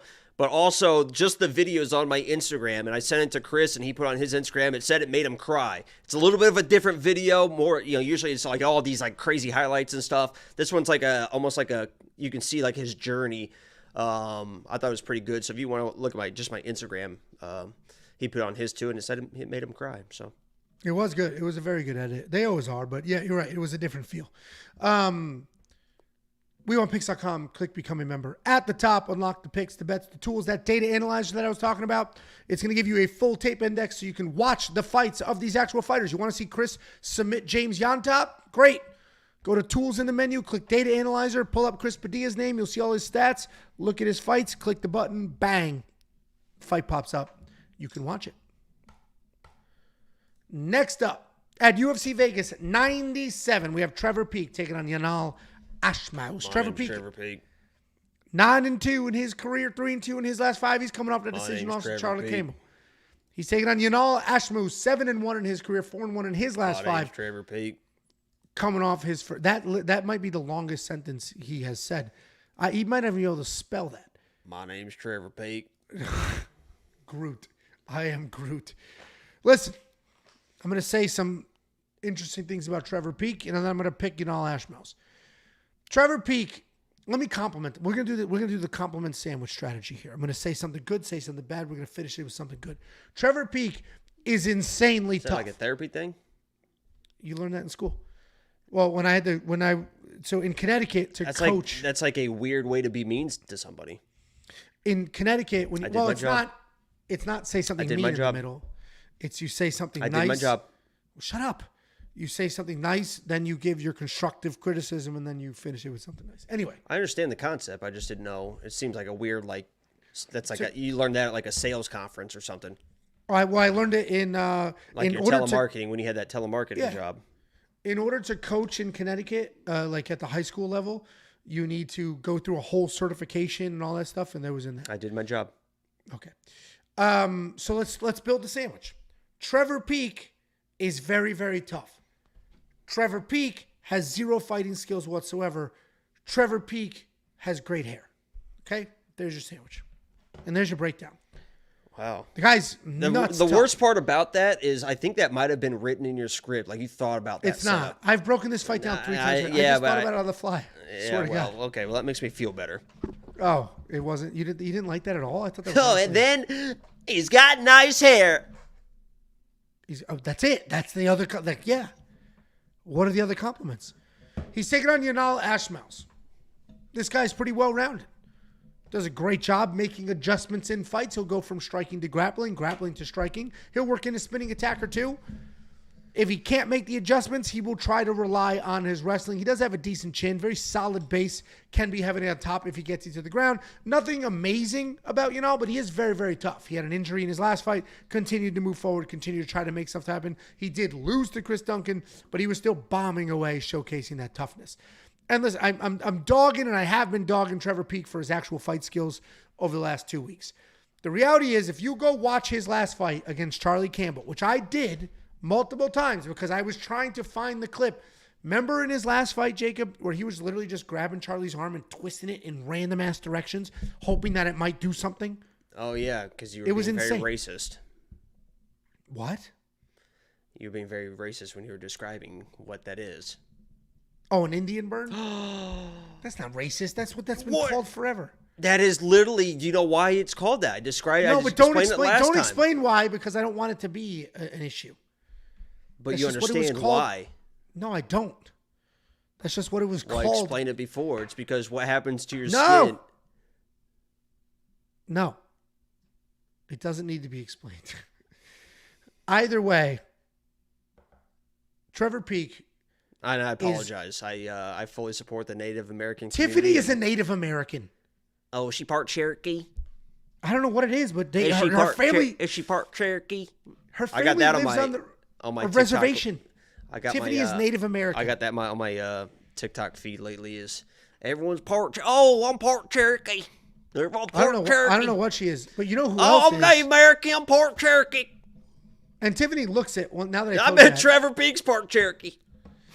Well, you know who actually? I don't know which tribe, but I mean, Tiff does have family on the reservation. But do you know big ass Bo is too. I have had sexual relations with a girl that was part actual Native American. She told me in the middle of... Congratulations. And it was a very weird experience. Literally just looked at me dead in the eye during the middle of it and said, I'm Native American, right? And I went, okay. I was like, cool. Do I stop now or what are we doing? I don't know. Because okay. Well, I'm just kidding. Sucks. I came instantly. It's my fetish. I said, you're what? Oh, God. Anyway, Trevor Peek is crazy tough. And I rewatched that Charlie Campbell fight because I wanted to find the moment where he was literally just squeezing and twisting an arm, hoping for something to happen. Someone said Jacob then made an eagle screech.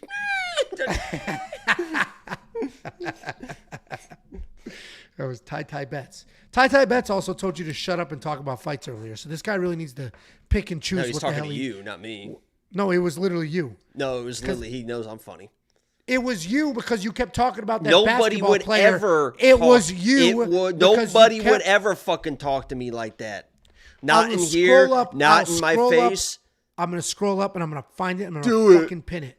Do it. Stupid ass. Because he said... Does your wife lay in bed and scroll up and down your fat rolls?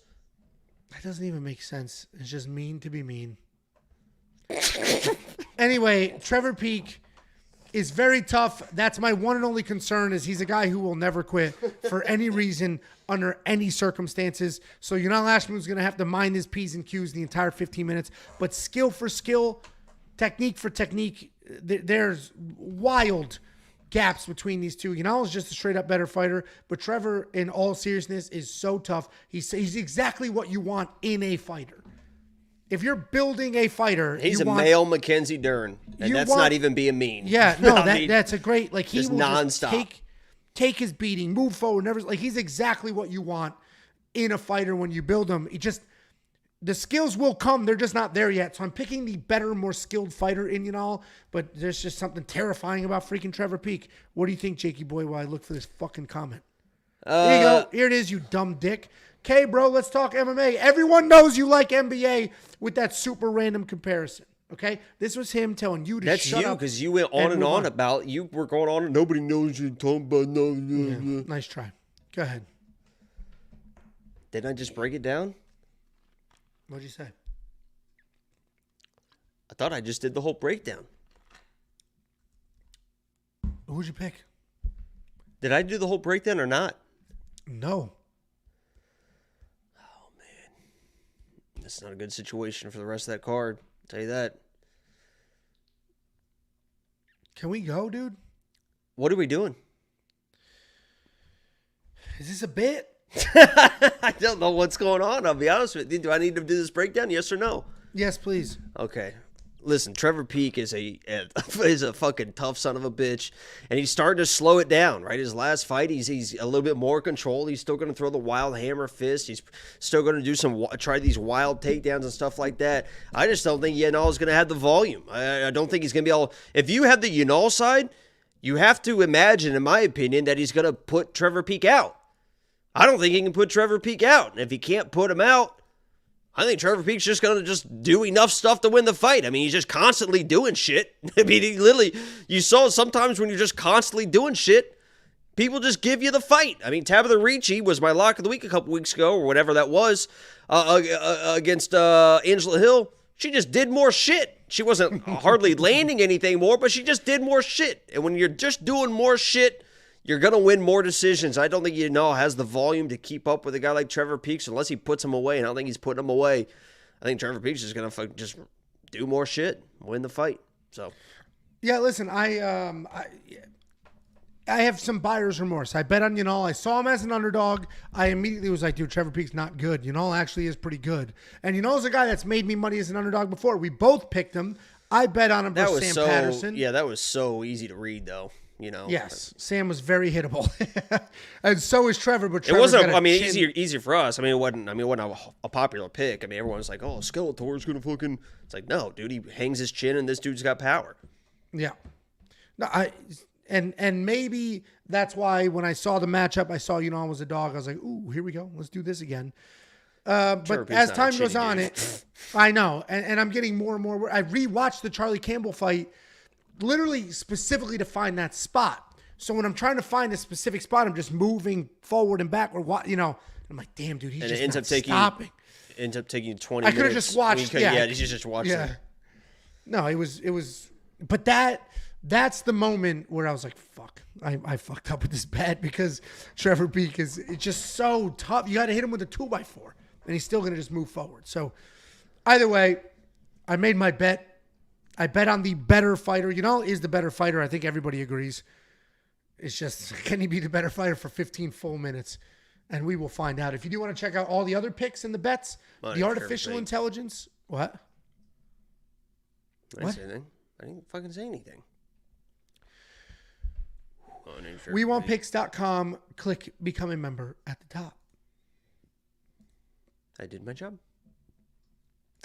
Dr. Y, $1.99, Crisis King, Peek will win with hammer fists. Amazing Nope. Grace, how sweet. We're good. I need to move on. Okay. Next up, at UFC Vegas 97, we have a short notice, last minute step up by Cody Durden. Matt Schnell was originally supposed to fight Not Alessio. What the hell was his name? Alessandro Costa. That's right. Alessandro Costa. And Alessandro Costa dropped after being everybody's most confident pick on this fight card outside of Isaac Dulgarian. And now we got Cody Durden stepping up with a brand new contract, waving his brand new 4-fight contract in everybody's face. But we got Matt Schnell, 16-8 in his career. Only I wouldn't laugh when I was coughing, but I thought you were going to hit the thank you, Cody. No, he didn't step up to save a co-main event 3 hours before the event. Very different. 1-3-1 in his last 5. He is riding a 2-fight knockout losing streak. He's taking on Cody Durden. Cody Durden 16-6 in his career, 3-2 in his last 5. As I mentioned, stepping up on short notice after being knocked out by Bruno Silva just a couple months ago. Matt Schnell, we all know how insanely tough he is. He's got very good BJJ. He's a decent striker. He prefers to counter strike. He does a good job getting you to follow him. Then he will let his hands go. He doesn't shoot a lot of takedowns.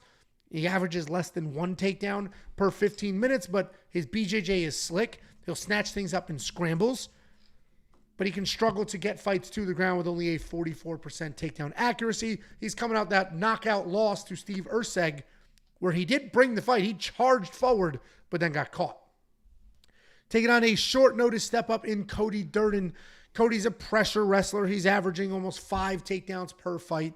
He likes to come forward. He'll throw looping power shots and then just start diving at legs. He'll chain wrestle. He'll shoot. He'll chain wrestle. He'll shoot. He'll scramble. That is the game plan. He's not striking for longer than 1 minute in any fight at all. He's got great cardio, great pressure, but his chin is very, very quickly fading. And we saw that in his last fight. 2 losses in a row, most recently that knockout loss to Bruno Silva. This is a very different fight for Matt Schnell, right? His original opponent was a powerful striker who was going to chop down his legs, chop down that tree, light him up. Now he's fighting a chinny wrestler who's not dangerous. So even though this is a much safer matchup for Matt Schnell, I don't know what the difference is going to be. Meaning, I think the outcome is going to be the same. I think Matt Schnell is going to lose here. I think he gets taken down, ridden out. I think Cody Durden is just going to keep charging forward, shooting those takedowns. Cody does have to watch for power coming his direction because that chin is just not great. It hasn't been great for a couple of fights now. But I got to pick Cody. Minus 300 seems like a gift. It's short notice, good wrestler. Listen, Matt Schnell being a huge underdog against somebody as powerful as Alessandro Costa made sense, right? We just watched Matt Schnell get knocked out 2 fights in a row. But Cody Durden is chinny. This is a short notice fight, and Cody Durden's not dangerous. And Matt Schnell has good enough jiu-jitsu to survive. Like, I'm picking Cody, but Matt Schnell has parlay buster written all over him. What do you think, Jakey boy? I think the whole not dangerous stuff is a little bit crazy. Cody I think he's underrated with his hands, and he's fucking cracked a lot of fucking people, and he's got more than enough power with that right hand to drop a guy who Matt Schnell, who's been chinned by basically anybody and everybody at this point. So the fact that you say he's not dangerous with the hands, I definitely disagree with that. On the ground, I don't think he's going to be really dangerous with the submissions too much. I think Matt Schnell should be able to hold his own if Cody Durden just wrestle heavy. I guess he's going to Vegas without even a corner. I don't know if his corner's going to show up, but he was basically like, no corner, just me and the wife. We're just going to get it done short notice, and we appreciate him for stepping up. I believe that his wrestling is going to be good enough against Matt Schnell. His submission defense is very, very high level, so even Matt Schnell being kind of that sneaky submission guy, I think he can get out of those positions if he needs to. Very high-level wrestler, former lock of the week, Cody Durden. I did pick against him in his last fight because I thought that he would get overconfident in his hands and get dropped. That's kind of exactly what happened. I mean, he was riding him out with the takedowns, getting everything he wanted on the ground, but he got a little, because he was cracking, just like I said, against Bruno Silva. He was even cracking Bruno Silva and just got a little bit too overconfident. Bruno Silva's got real fucking power in this division. Matt Schnell doesn't have that type of power, so I don't even question the chin, really, of Cody Durden.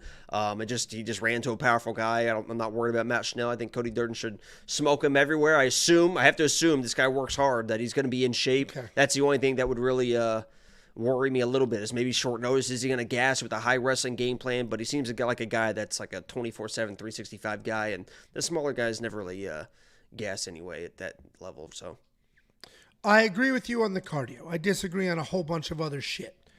First of all, Bruno Silva didn't drop him, knock him out. So did Tagir Ulanbekov. Is Tagir Ulanbekov a powerful striker, Jacob? He submitted him. He dropped him and then submitted him. No, he didn't. He didn't drop him. So he dropped him. Cody was fine in the second round. He got his back. And either way, I'm just looking at stats right now.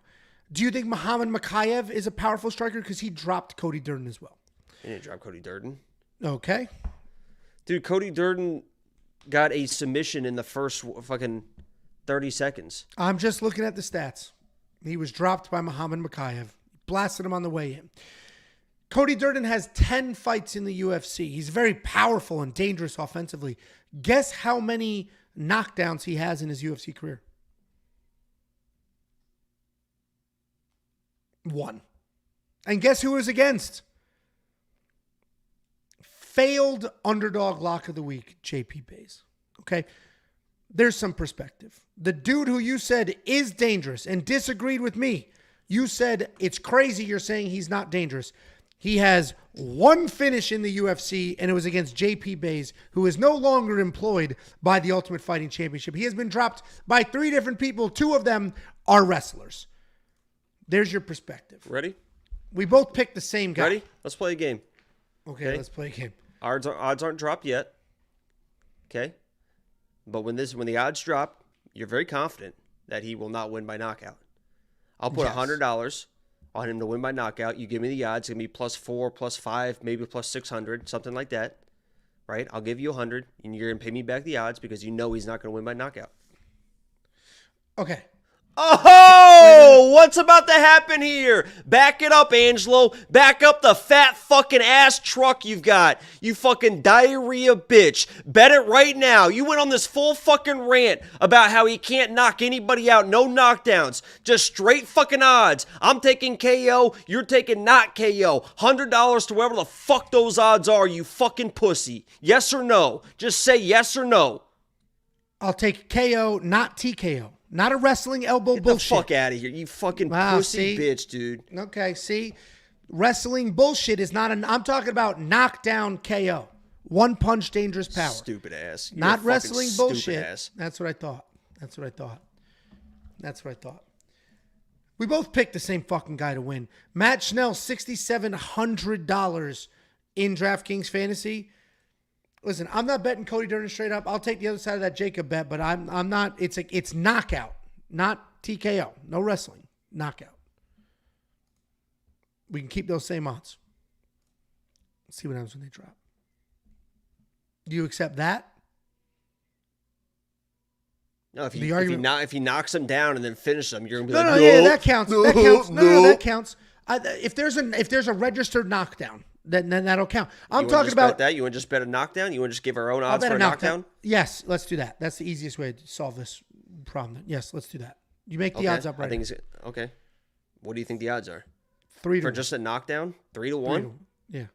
The guy's had one knockdown in how many fights, Angelo? You're giving me fucking 3 to 1 odds, you fucking pussy? You went on this rant. How dangerous According to you, it should be fucking plus 5,000.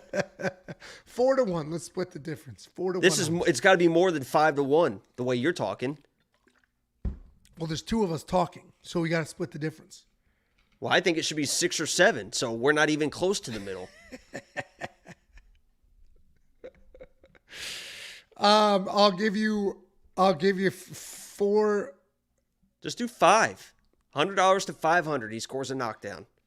You You said he's got fucking no chance. Shut up. I'm giving you fucking 5 to 1 odds. Are you fucking joking right now? You're not giving me 5 to 1 odds. You're taking 5. That's all I'm taking. And you went on this fucking 10-minute rant about how he's got no power, not dangerous, 1 knockdown, can't fuck that. I agreed. Shit. You loudmouth pussy. I agreed. And you won't even take it. I said yes 4 times, but you just such ADD. You start yelling and screaming for no reason. Jesus Christ. $100 for you if he does not score a knockdown. For a registered knockdown, not interpretation bullshit. Yeah.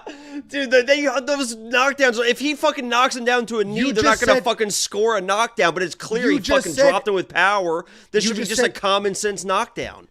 No, because common sense turns into you being you, screaming and yelling, acting like an asshole. If he gets fucking knocked down, he gets knocked down. You want to do 5 to 1 odds? We're going by the actual. We'll let the fucking channel statistics. vote if there's a controversial knockdown. We'll let the fucking channel vote. It's next either live stream. It's either a registered knockdown. To start the next live stream, we'll let them vote if it's a controversial knockdown. Yes, if it's scored, we're going to count it. But if there's something that I feel was a knockdown that wasn't scored, we will let the fucking chat vote. Joke.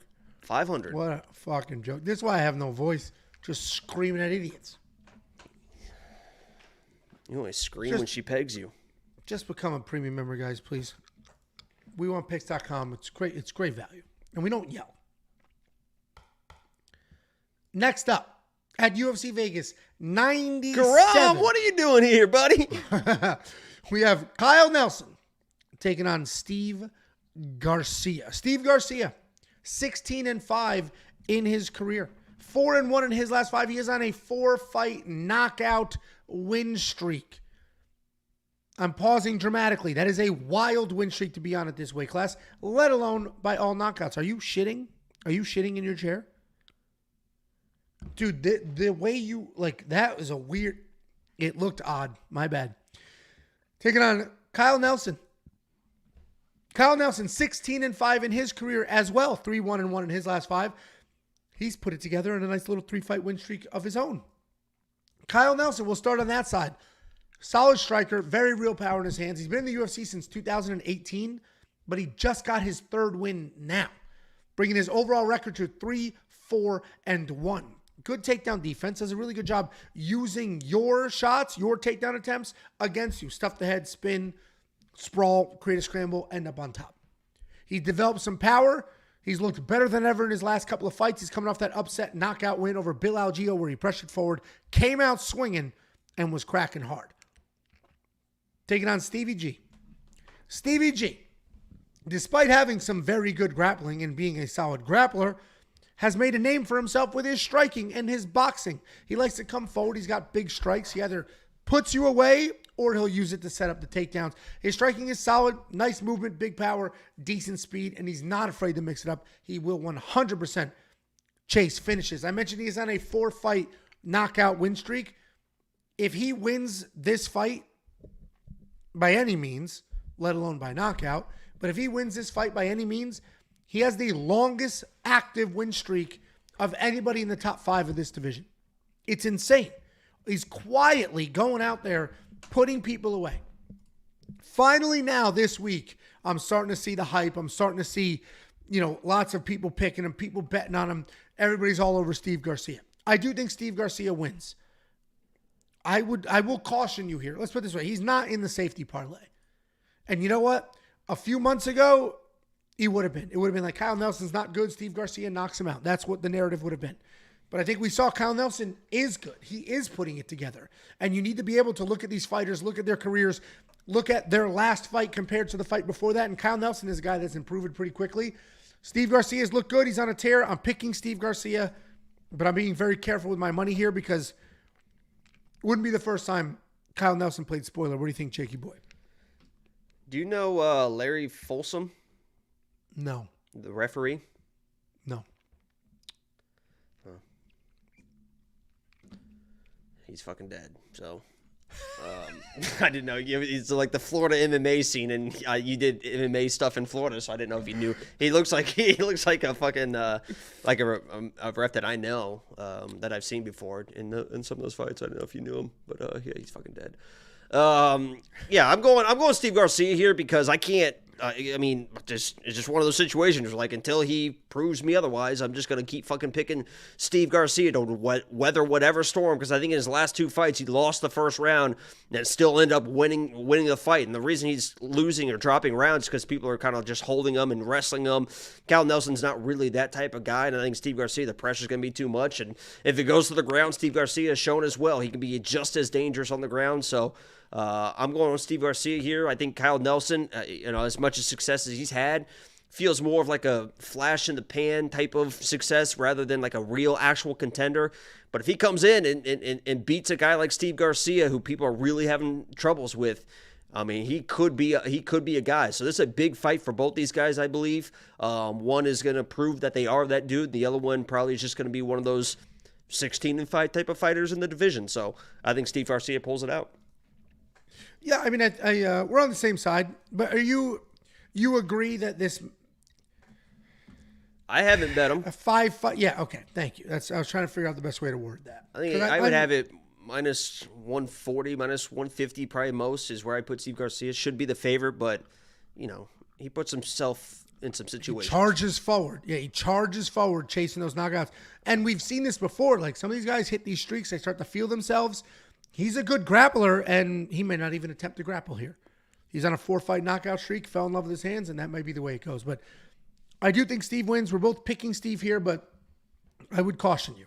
Kyle Nelson just played big-time spoiler. He was landing heavy in that fight, and he could do the same here. But both of us on the Steve Garcia side, $8,600 in DraftKings Fantasy. If you think he wins, and you think he wins by finish to extend his streak to 5, well, that's a no-brainer, $8,600. I do think I have a bet on Steve, but typical Angelo fashion, I'm not going to be overextended, overexposed, not too much on any one particular person to blow my night Just up. overweight. Tiff said this shirt makes me look good, though. Can you stand up? I do want to see it full. If you want to back up and stand up, if you don't mind. Do you have the shorts on too? Thank God, not the shorts. No. I do like that color on you, I'll be honest. Sweet tats, bro. Where'd you get those? Thanks. Those are the Rockin' brother, walking. Early 2000s meatheads, we call those. Those are the Jersey Shore meatheads. What do they smell like? The tattoos? Your balls. Okay. Jesus Christ. WeWantPicks.com. Click become a member. It's only $10 for an entire month. Next up, at UFC Vegas 97, we have the co-main event of the evening. We have Jessica Andrade. Hold on, start it over, because somebody just commented on that video on my Instagram. I don't know why it's so funny, but he said, because it's the video of Chris Padilla, Padilla. He just all caps, taco time is now. I don't know why that's so funny to me. It's not funny. Taco time is now. It's funny when you imagine it as like actual tacos. He's just that passionate about tacos. That's funny. I wouldn't know. My body is my temple. Next up, at UFC Vegas 97, we have the co-main event of the evening. A very good co-main event at that. This definitely impacts the rankings in this division and potentially a title eliminator, or, I mean, Jessica might need another win or two after this one, but certainly a path to the title for either one of these women. We got Jessica Andrade taking on Natalia Silva. Jessica Andrade, 26-12 in her career, 2-3 in her last 5, riding a 2-fight win streak, taking on Natalia Silva. 17-5 in her career, 5-0 in her last 5, and she is on an 11-fight win streak. Jessica Andrade, as we all know, the former world champion, the former contender at multiple weight classes. She's beaten some of the best women on planet Earth. She's lost to some of the best women on planet Earth. She's a bit inconsistent, but what you can always rely on is Jessica Andrade to move forward and be a bully. She is strong, she is powerful, and she uses that in her fights. Her striking is pretty good. It's pretty clean. The grappling does have some holes. Jessica Andrade, if she is able to move forward and dictate the pace, control the cage, she will have a ton of success, and she has had success historically, like when she was the world champion. She's taken on Natalia Silva. Natalia Silva is very well-rounded. Certainly the better fighter, at least technique-wise, between the two of these women. She's pretty fun to watch. She's got technical striking, but will occasionally wing a punch from her hip, work in a spinning attack, chase and knockout. She does a good job baiting people into striking matches and then working in some upper body takedowns, some good top control if she gets there. She's very powerful for this division, very slick wrestler, plenty of cardio, good takedown defense. Natalia is very good.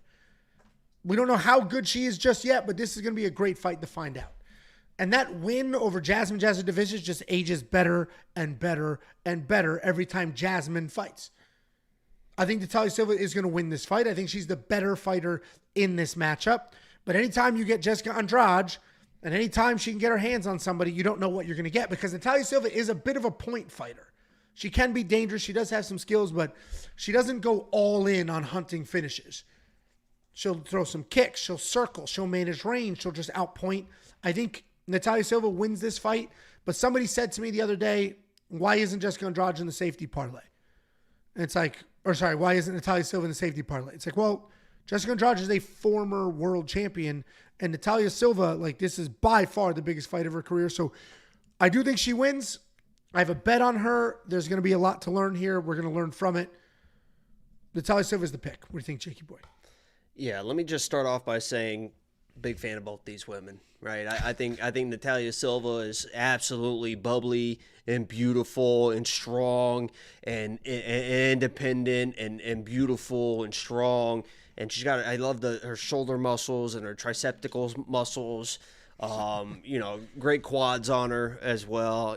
She just really is one of those like top tier Brazilians. And then you look at Jessica Andrade, who everything I just said about Natalia Silva, it's the exact same thing for Jessica Andrade. I mean, she also is one of the most beautiful women I have ever seen in my life. I want to show you a picture because we had the opportunity of meeting Jessica Andrade at UFC 303 in the VIP section. We had a conversation. Sweet. I mean, she was talking. She is really nice. Yeah, I mean, it was absolutely adorable. She, not great at English, but was like, apologized for her English. It was absolutely incredible. I'm going to show you two pictures. The first one I'm showing you is when I was just kind of composed myself. I took a picture with Jessica Andrade.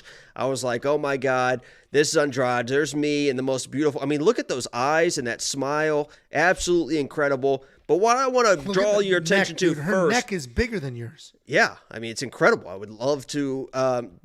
This picture is like I compose myself, and you're going to notice a difference between this face and when I first walked up to her, the first picture that was snapped. I want you to really kind of focus in on my face in this picture because, yeah, buddy, I've never been so excited in my life. I'm just like, holy shit. I'm getting a picture with Jessica fucking Andrade. Look at that dumb little smile I've got. I've never been happier in my fucking life that I got this picture with Jessica Andrade. Absolutely beautiful. I respect her as a person, as a warrior, as a former champ.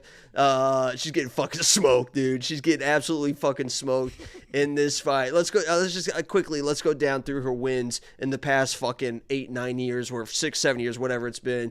Carolina Koa, whatever, knocks her out. Carolina is what she is. Drops Rose on her head. Little bit of a fluke there, but we'll give it to her. She's the champion.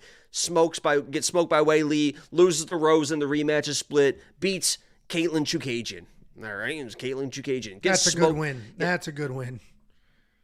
Giant ass Caitlin Chukagian. That's a good win. Amanda also smoked her. Gets smoked by Shevchenko. Now, these are her last recent wins. Cynthia Calvillo. You know, I love Cynthia. She was a former Lock of the Week. That fight got canceled. But that, you know, lucks into a head and arm triangle against Amanda Lemos. She was going to get fucking smoked in that fight. Standing head and arm triangle. It's like, what the fuck is this? Okay. Then she fights Lauren Murphy. 3-round decision versus Lauren. Beat the fucking brakes off of Lauren Murphy. But Lauren Murphy gets smoked by Blanchfield, gets smoked by Yanal, gets smoked by Suarez, beats a Mackenzie Dern who had left her boxing coach and looked like she didn't know how to box anymore, so smokes Mackenzie Dern, and then beats a 38-year-old Marina Rodriguez who ends up gassing. These wins are not stacking up. I don't know what happened in the last couple fights against Mackenzie Dern who didn't know how to fucking box and an aging, tired Marina Rodriguez where people think that Jessica Andrade is good again, because there's a lot of chatter this week about Jessica Andrade. She's not very good. She walks in the shots. This is probably going to look like the Yan Jinan fight, because when you're a counter striker like Natalia Silva and you can sit on a shot, when she sits on a shot, she can fucking crack. And Jessica Andrade has shown she's not the most durable person at times. So originally I compared this to the Cavalcante, Josiane Nunes, but Josiane Nunes is much more durable than Andrade is going to be in there. She's going to come forward wild. If she wants to try to wrestle, she can try. Natalia Silva's a big, strong girl. She knows how to grapple, get back to her feet, and she can do that fucking dance around game for 15 minutes if she needs to. But I think eventually Jessica Andrade can get a little bit too aggressive, get a little bit frustrated, and walk into some fucking shit. Because Natalia Silva is that fucking bad bitch, and she's coming for that fucking title. Listen, I think Natalia Silva wins as well. I'm a little more reluctant. I'll see if she dominates Jessica Andrade, then yeah, we're talking. Here we go. She's almost like the Michael Morales of this division, right? He was just winning, quietly winning. He's undefeated, but he's just quietly winning, making stuff happen. Nobody's really giving him any hype because he's not finishing people left and right. Then he smoked Philip Rowe. Not Philip Rowe. Neil Magny. And Philip Rowe blew it when he fought Neil Magny. Anyway, damn it. Natalia Silva's sort of similar, where she's like getting wins, but it's quiet. Like there's not a ton of hype around somebody in this division who is on the win streak that she's on. She's the win hyped. over Jasmine. I don't know. She's pretty hyped. I feel like There's not many girls. I mean, Morales, there's a lot of people Aaron in that fucking Blanchfield division and stuff. Aaron Blanchfield got way more hype than her immediately. Like just more wins and stuff.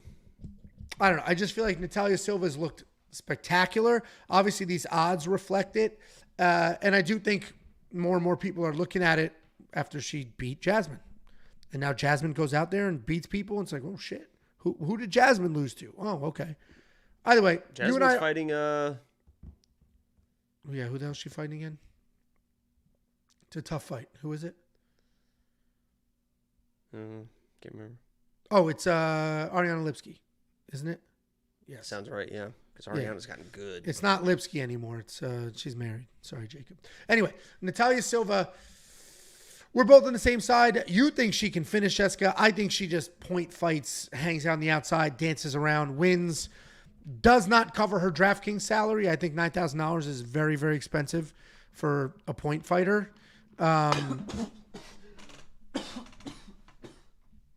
You all right? Okay. Parking lot drowning. Inbound.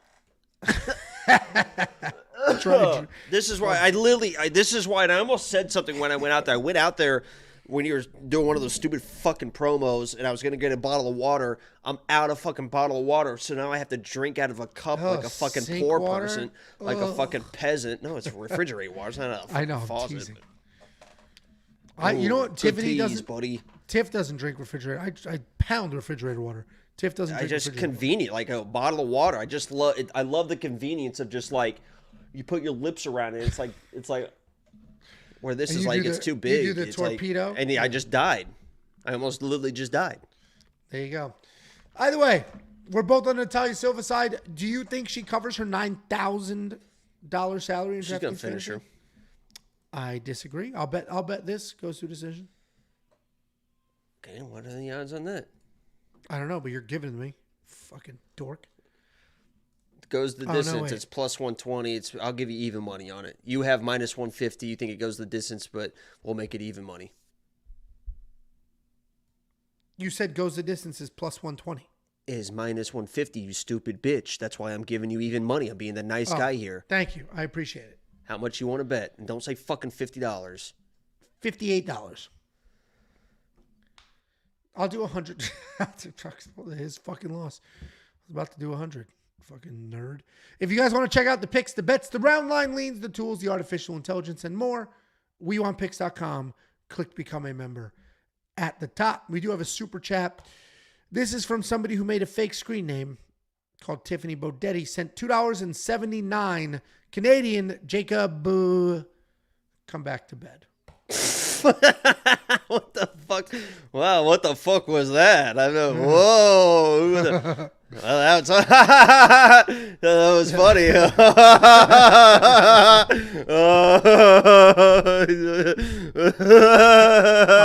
let's go. No, we're moving. Whoa, that was weird, wasn't it? Yeah, crazy. Next up, at UFC Vegas 79, we have the main event of the evening. We have a lot of people split down the middle here. We have aging vet Gilbert Burns taking on younger up-and-comer Sean Brady.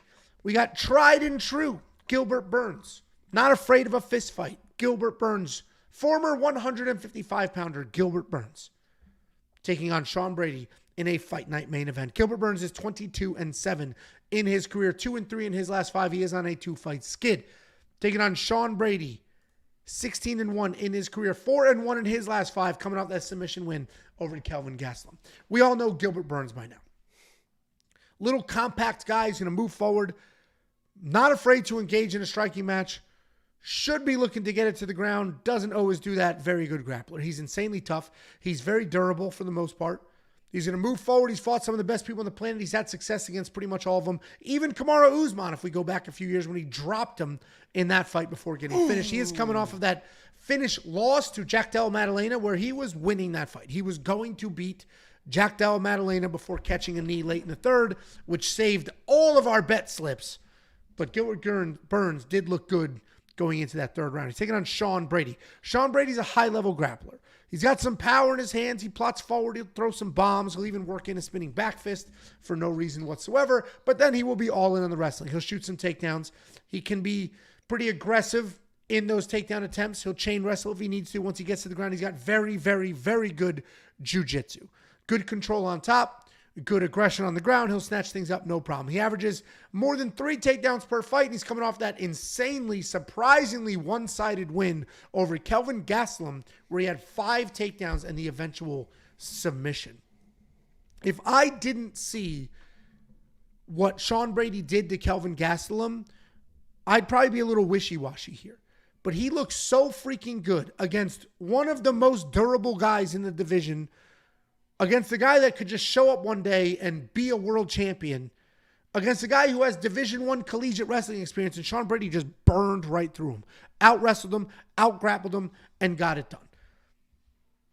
And then we saw Gilbert Burns get finished by Jack Del Maddalena. And yes, I know he looked good going into that. But the difference here is I think Gilbert Burns is going to need to grapple to win this fight. And I'm not saying because Sean Brady's a better striker. I'm saying because Sean Brady is going to grapple. Sean Brady's going to move forward and he's going to grapple. So if Gilbert Burns doesn't grapple, he's going to get taken down. And then you're going to say, oh, but Gilbert's such an accomplished wrestler, jiu-jitsu guy, such an accomplished. Who is he submitting off of his back? He submitted Neil Magny. That's the last submission in 11 fights. One submission in 11 fights. It was Neil Magny when he got the takedown. If Gilbert comes out, gets the takedowns first, he can certainly have some success. But I think Sean Brady wins this fight. I'm fairly confident in that. Sean Brady is going to be the pick. And yeah, we're going to leave it there. Sean Brady's the pick. What do you think, Jakey boy? Court McGee. Ismail Nurdiev. Christina Aguilera. It's funny, isn't it? Mm-hmm. Jake Matthews. Oh, he's good. Michael Chiesa. Michael Chiesa is good. They get smoked by Bilal Muhammad. Who the fuck is this guy fought? Huh? Who the fuck is this guy? The current world champion. Who the fuck is it? I'm not talking about Bilal. Pay attention here, Angela. I'm talking about Sean Brady. Who the fuck is Sean Brady? Have I had my differences with this camp, with Sean Brady in the past? Yeah, I had Kelvin Gastelum as my lock of the week. Okay, I'll own up to it. I had Kelvin Gastelum as my lock of the week against Sean Brady. Did Sean Brady prove me wrong? I don't think he actually did, to be honest with you. He wasn't standing with Kelvin, I know that, right? Just like I said he wouldn't. He was not going to stand with Kelvin Gastelum. He's probably not going to want to stand with Gilbert Burns. He wants to get to the wrestling. He wants to get to the grappling.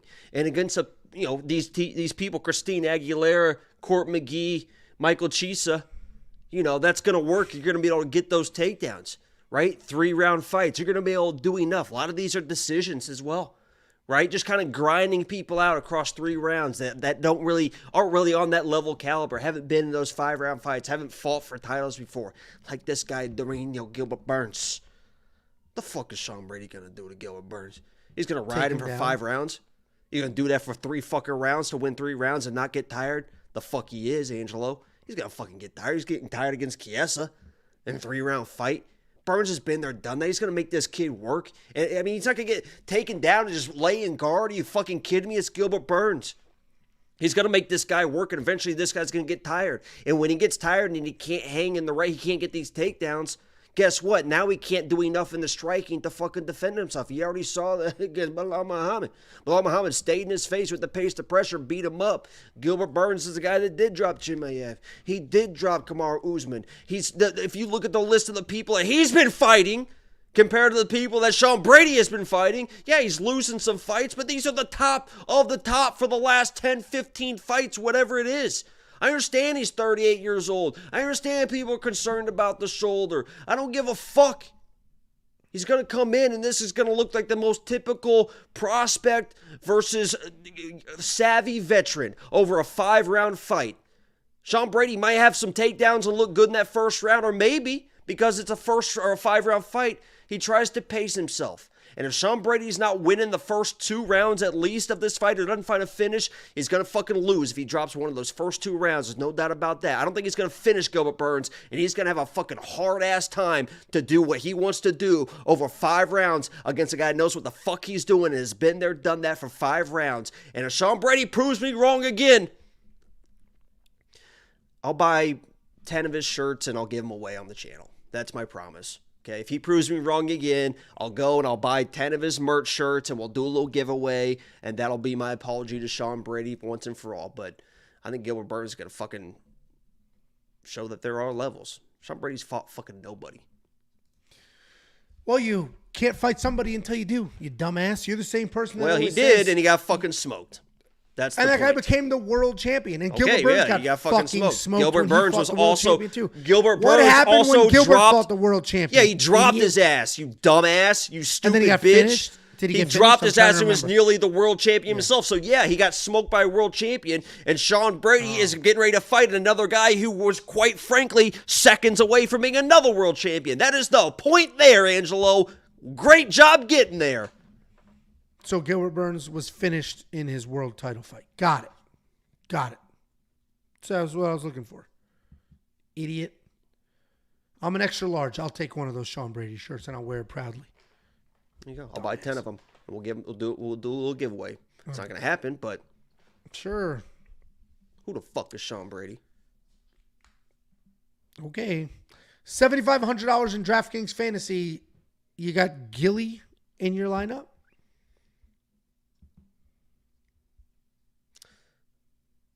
Trying to think of the other around that price point. Probably gonna be low volumes. Probably gonna be just a lot of wrestling. I mean, it's a 5-round fight. You have him I think winning. it's gonna be a lot of Sean Brady stalling. That's gonna affect everything.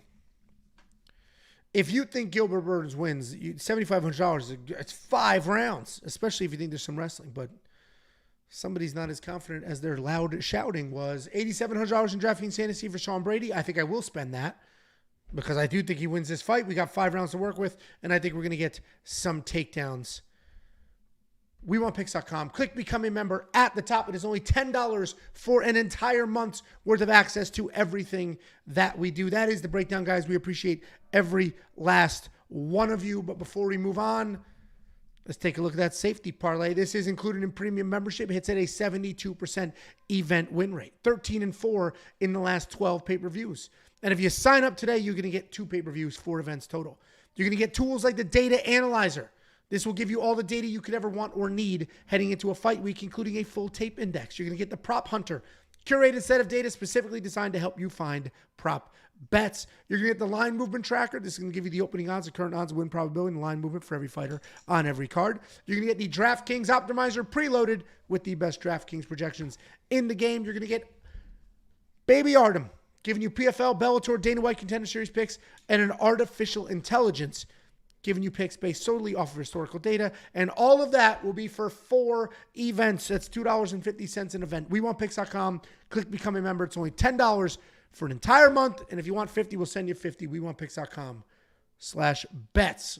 Jakey boy, you got any words for the peeps? Yeah, a lot of people watch these videos and they watch them every week, but they're not subscribed. We just hit 6 million views on the channel, so I want to say thank you for all the support lately. It's been absolutely insane. The last couple months, the trajectory of this channel has been absolutely insane. We just hit 6 million total views, and we're almost at 30,000 subscribers. So if you're not subscribed, but you watch the videos, just hit the subscribe button. You're missing out on some stuff.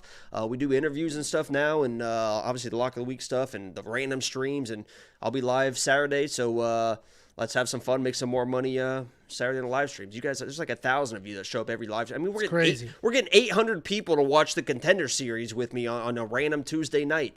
So I appreciate all the support. It's not lost on me how crazy this journey has been and how thankful I always will always be to you guys. And if you guys want to just chop it up with me anytime, the Discord's 100% free. I'm in there all day, every single day. So join the Discord and hang out. There's a lot of cool people in there. And that's my spiel. Hopefully that was good. Yeah, no, I mean, it's 100%. It's 100% accurate. They're your streams. They're not even mine. And seeing the numbers you do in there, I like, Jesus Christ, good for him. This is incredible. So thank you, everybody. We appreciate all of you, and hopefully we'll get back into a normal cadence after a week off. Jacob, we'll see you Saturday. Chris Padilla, Lock of the Week.